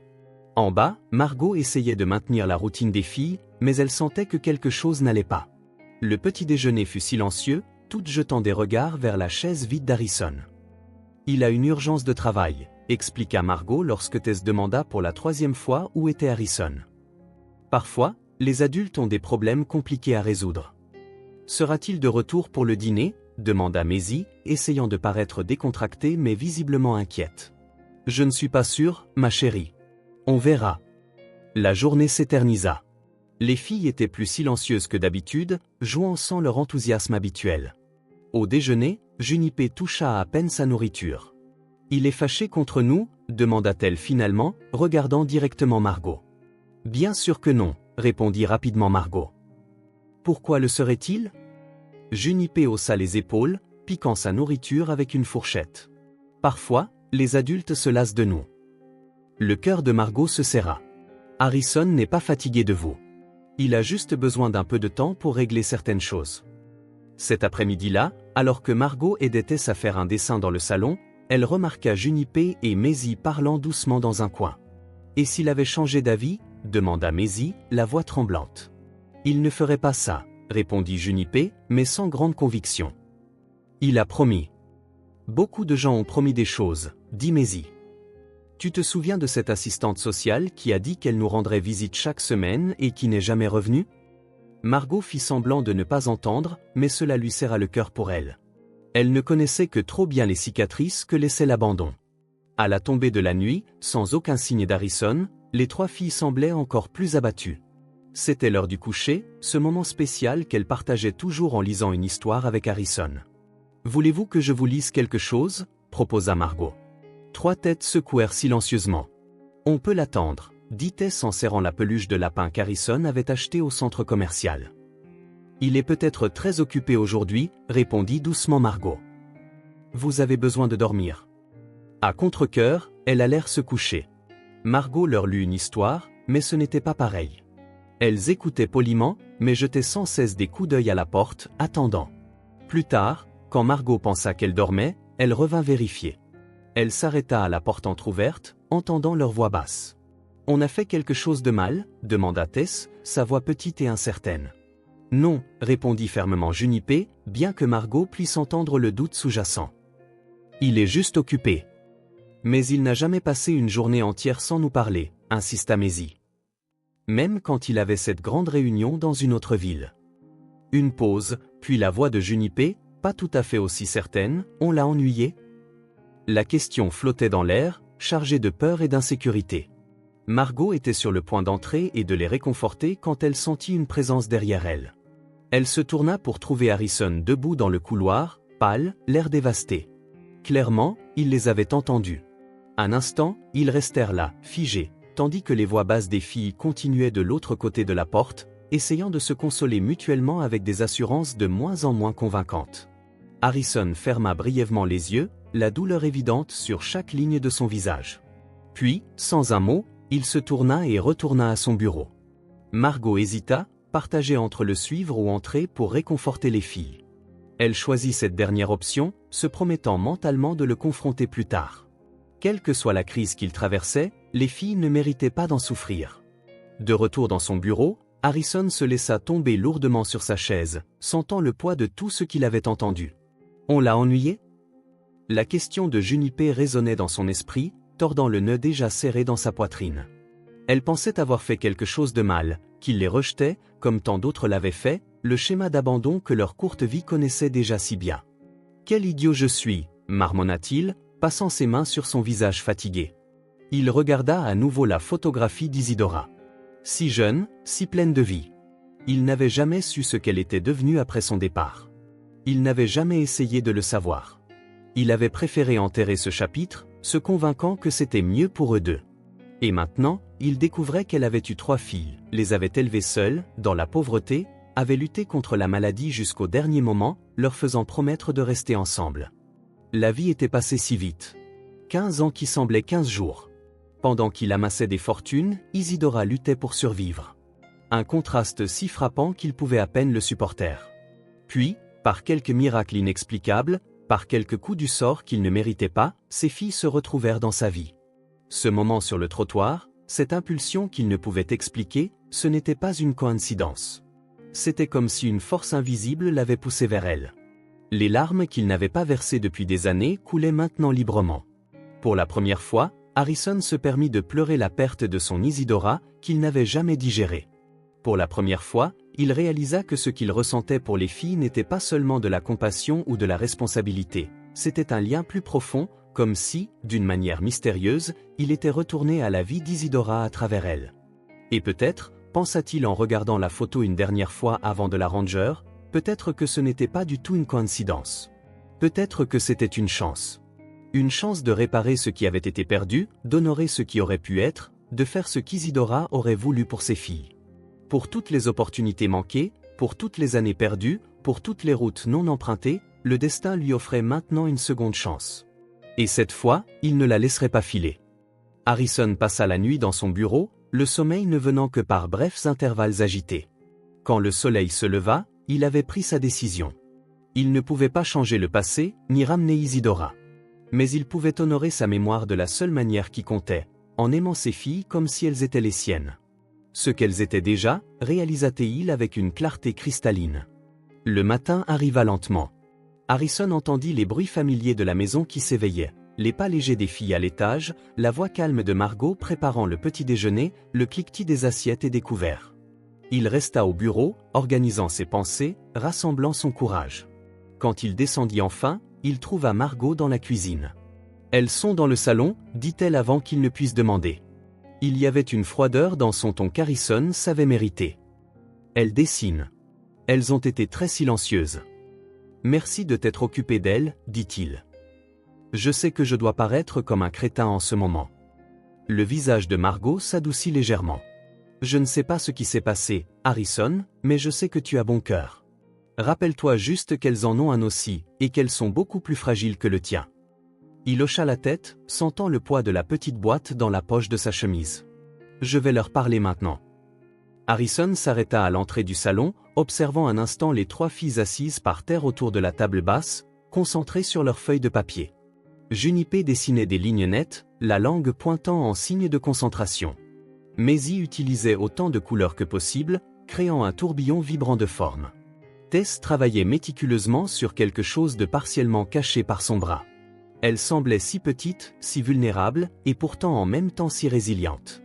Elles avaient survécu à plus que n'importe quel enfant ne devrait avoir à le faire. « Je peux me joindre à vous » demanda-t-il, sa voix sortant plus rauque qu'il ne l'avait prévu. Trois têtes se levèrent simultanément. La surprise vacilla sur leur visage, rapidement remplacée par un mélange d'émotions, soulagement, prudence, espoir. « Bien sûr » dit Junipé, essayant de paraître décontracté, bien qu'Harrison puisse voir la tension dans ses petites épaules. Il s'assit par terre avec elle, conscient de l'impossibilité de ce simple acte pour lui 3 mois plus tôt, l'homme qui ne tolérait aucun désordre, qui maintenait des relations distantes, qui avait construit des murs si hauts qu'il ne pouvait plus les escalader. « Je dessine un dragon » dit Maisie, rompant le silence et faisant glisser son dessin vers lui. Il crache du feu arc-en-ciel au lieu du feu normal. « C'est incroyable » répondit Harrison, sincèrement impressionné par son imagination. « J'adore les détails sur les ailes. » Maisie sourit, une partie de son étincelle habituelle revenant dans ses yeux. Harrison prit une profonde inspiration. Le moment qu'il avait répété dans son esprit était arrivé. « J'ai quelque chose à vous montrer » commença-t-il en sortant la petite boîte de sa poche, et quelque chose d'important à vous dire.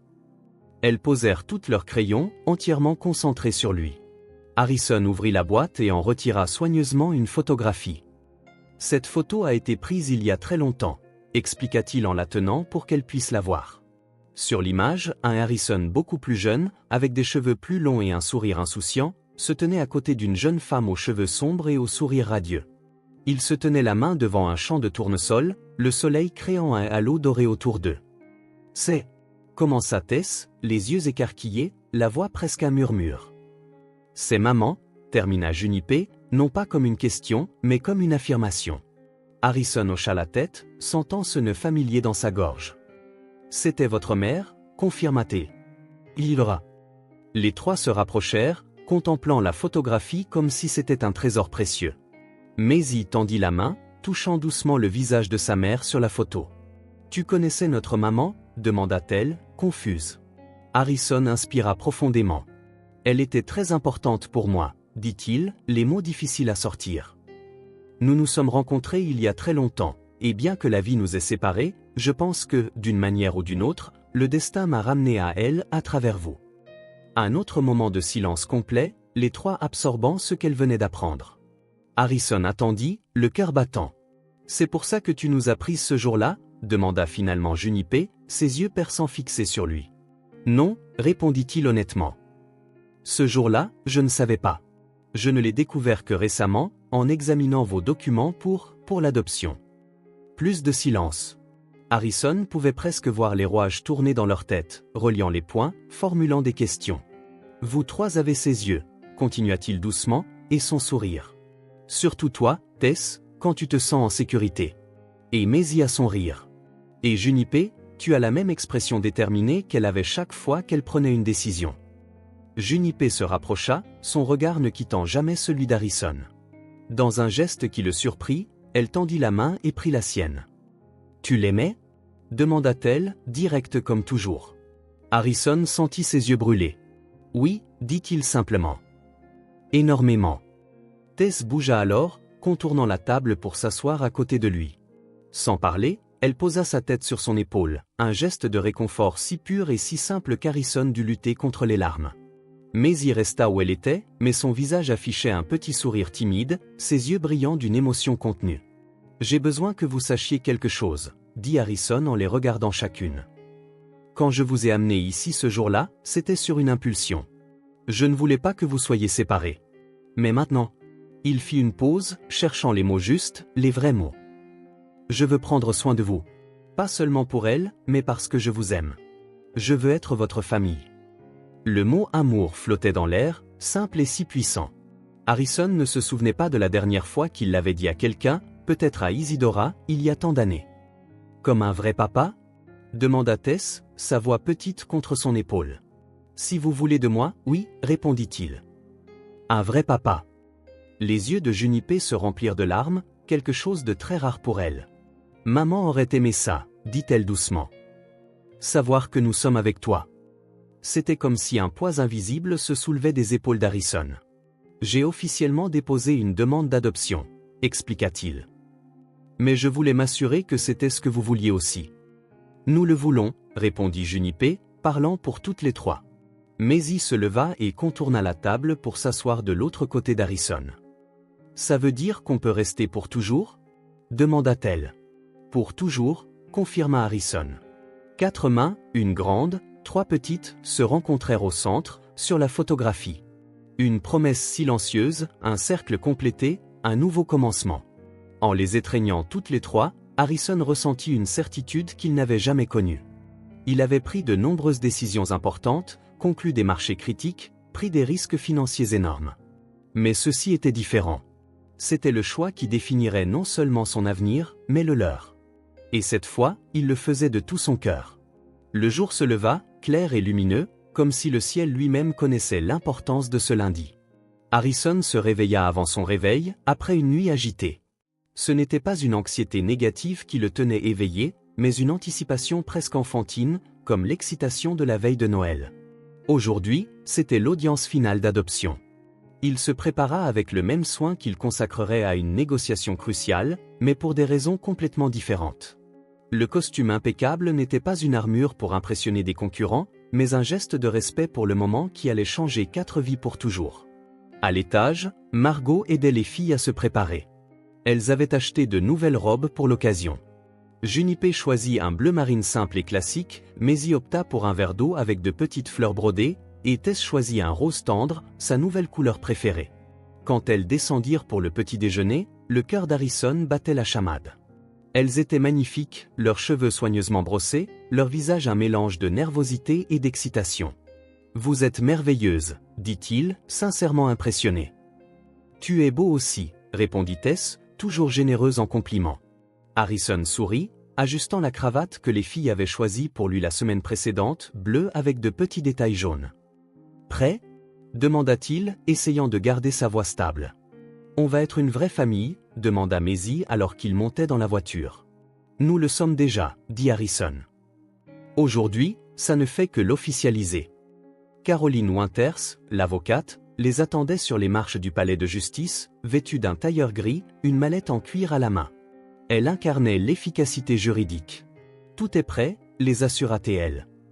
Toute la paperasse est en ordre, les rapports sociaux sont excellents, et la juge Harris est de bonne humeur aujourd'hui.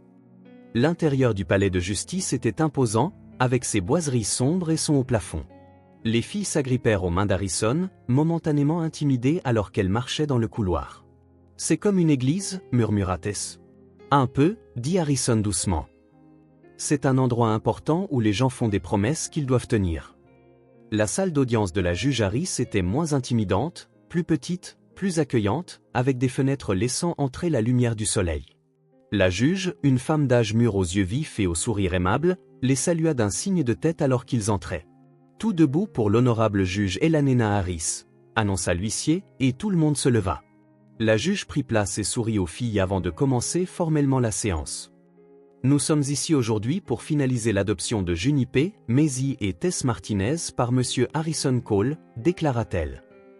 J'ai examiné attentivement les rapports et les documents soumis. » Elle regarda directement Harrison. « Monsieur Cole, souhaitez-vous dire quelque chose avant que nous ne procédions ?» Harrison sentit un nœud dans sa gorge. Il avait préparé un court discours, avait répété les mots, mais maintenant, face au moment réel, toute sa pratique semblait inadéquate. Il regarda les trois filles à côté de lui, Junipé assise droite, les yeux vifs, Maisie contenant à peine son énergie, Tess, petite et silencieuse, son expression un mélange d'espoir et de peur. « Votre honneur » commença-t-il, sa voix plus stable qu'il ne s'y attendait. « Quand j'ai trouvé ces 3 enfants il y a 4 mois, c'est une impulsion qui m'a fait intervenir. J'ai vu 3 sœurs sur le point d'être séparées, et quelque chose en moi a juste réagi. » Il fit une pause, choisissant soigneusement ses prochains mots. « Mais ce qui a commencé comme une impulsion est devenu la décision la plus délibérée que j'ai jamais prise. Ces filles sont entrées dans ma vie alors que je ne savais même pas que j'avais besoin d'elles. Elles m'ont appris le courage, la loyauté, ce qui compte vraiment. » Sa voix s'étrangla légèrement. « Je ne les adopte pas par pitié ou sur un coup de tête. Je les adopte parce qu'elles m'ont appris à aimer, et parce que je ne peux plus imaginer ma vie sans elles. » La juge Harris le regarda longuement, puis se tourna vers les filles. « Junipé, Maisie, Tess, comprenez-vous ce qui se passe ici aujourd'hui ?» Junipé hocha la tête, prenant naturellement le rôle de porte-parole. « Monsieur Harrison va être notre papa pour toujours, » répondit-elle. « On va être une vraie famille. »« Est-ce ce que vous voulez ?» demanda doucement la juge. Junipé regarda ses sœurs, puis Harrison, et enfin de nouveau la juge, ses yeux habituellement si réservés emplis d'émotion. « Plus que tout au monde, » dit-elle avec une conviction qui serra le cœur d'Harrison. La juge sourit, satisfaite. Elle jeta un coup d'œil à quelques documents sur son bureau, puis leva son regard. « Ayant examiné tous les rapports et entendu ces déclarations, c'est avec plaisir que j'approuve cette adoption. » Elle prit son maillet. À partir de cet instant, Junipé, Maisie et Tess sont légalement les filles d'Harrison Cole, avec tous les droits et privilèges correspondants. Félicitations à la nouvelle famille Cole. Le coup de maillet résonna dans la pièce, officiel et final. Un instant, personne ne bougea. Puis, comme répondant à un signal invisible, les 3 filles se levèrent simultanément et se jetèrent sur Harrison, de petits bras enroulés autour de lui, autour de son cou, de sa taille, s'accrochant à lui comme si elles craignaient qu'il ne disparaisse. Harrison les serra en retour, sentant les larmes qu'il avait tant essayé de retenir se libérer enfin. « On est une vraie famille maintenant » murmura Tess contre son épaule. « Pour toujours » répondit Harrison, la voix étranglée par l'émotion. La juge Harris, observant avec un sourire, fit un signe de tête discret au photographe du tribunal, qui immortalisa le moment, Harrison étreignant les 3 filles, tous leurs visages rayonnants de sourires et de larmes. La première photo officielle de la famille Cole. Alors qu'ils quittaient le palais de justice, le soleil de l'après-midi les baignait d'une lumière dorée. Harrison se sentait léger, comme s'il flottait. Les filles bondissaient en avant, descendant les marches, semblant déjà différentes, plus sûres, plus libres. « Et maintenant ?» demanda Margot, qui les avait accompagnées jusqu'à la sortie. Harrison regarda les 3 filles, leurs visages expectatifs tournés vers lui. « Maintenant, déclara-t-il en souriant largement, on fait la fête. » Le premier arrêt fut le plus grand glacier de la ville, un endroit élégant avec des dizaines de saveurs exotiques et classiques, où les coupes étaient servies garnies de fruits, de vermicelles colorées et de minuscules ombrelles en sucre. Vous pouvez choisir n'importe quel parfum, dit Harrison en regardant leurs yeux s'écarquiller devant l'étalage brillamment éclairé. Le choix prit du temps et de la réflexion. Maisie opta pour une audacieuse combinaison pistache-framboise. Junipé, après mûre délibération, choisit chocolat belge et caramel au beurre salé. Tess, après avoir changé d'avis plusieurs fois, se décida pour vanille avec coulis de fraises et éclats de biscuits. Harrison se commanda un sandat menthe chocolat, le préféré d'Isidora, se souvint-il avec un sourire doux amer. Assis à la table près de la fenêtre, le soleil projetant des motifs dorés à travers la vitre, ils dévorèrent leur glace au milieu des rires et des bavardages excités. Maisie se retrouva avec de la crème fouettée sur le visage, faisant rire tout le monde quand elle essaya de la lécher. Tess renversa du coulis de fraises sur sa nouvelle robe, plutôt que de pleurer comme elle l'aurait fait quelques semaines plus tôt, haussa simplement les épaules et continua à savourer son dessert. « Meilleur jour de ma vie », annonça Maisie entre deux cuillerées, rayonnantes. Harrison regardait les trois, ressentant une plénitude de cœur qu'il n'avait jamais connue. Combien de réunions importantes, combien de contrats de plusieurs millions de dollars avaient traversé sa vie sans lui donner une fraction de cette joie? Après le glacier, ils allèrent au parc central de la ville. La journée était parfaite, ni trop chaude ni trop froide, avec une légère brise faisant bruisser les feuilles. Les filles coururent dans l'herbe, oubliant leur robe de cérémonie au profit de la pure liberté. « Regardez, il y a un photographe. » Maisie désigna un homme avec un appareil photo professionnel prenant des portraits de famille dans le parc. Harrison n'hésita pas. Quelques minutes plus tard, ils posaient tous sous un grand chêne, les filles devant, Harrison derrière, puis tous ensemble, puis faisant des grimaces, et enfin, la photo préférée d'Harrison, lui agenouillé sur l'herbe avec les trois filles autour de lui, leurs têtes rapprochées, tous souriant sincèrement. « Je veux celle-ci dans le salon, » dit-il en vérifiant l'image numérique, encadrée, belle et grande. En sortant du parc, ils trouvèrent un stand vendant des jouets en peluche. Les yeux de Tess s'illuminèrent à la vue d'un ours brun particulièrement câlin. « 3 ours, s'il vous plaît, » dit Harrison au vendeur, au grand plaisir des filles. Junipé choisit un ours gris argenté avec un nœud papillon. Maisie opta pour un ours en peluche doré avec un ruban vert. Tess se cramponna à celui en brun, enfouissant son visage dans sa fourrure douce. « Je l'appellerai Monsieur Câlin », déclara-t-elle solennellement. La journée continua avec d'autres aventures, une courte promenade en barque sur le lac du parc, de la barbe à papa colorée partagée au milieu des rires, une brève frayeur quand Tess faillit tomber d'une balançoire mais fut promptement sauvée par Harrison. Quand le soleil commença à se coucher, peignant le ciel d'orange et de rose, Harrison réalisa qu'il n'avait jamais rien célébré aussi profondément auparavant. Contrat, accord, acquisition, tout semblait trivial comparé à cette journée, à cette célébration de la connexion humaine et de la famille trouvée. « Il est temps de rentrer à la maison », annonça-t-il finalement, remarquant les visages fatigués des filles malgré leurs protestations. « Notre maison », corrigea Maisie avec un sourire satisfait. Sur le chemin du retour vers la voiture, ils marchaient main dans la main, Harrison au milieu, tenant les mains de Junipé et de Maisie, et Tess tenant celles de Maisie. 4 personnes, 4 mains connectées. Une vraie famille rentrant à la maison. Les jours suivants, le manoir subit d'autres transformations.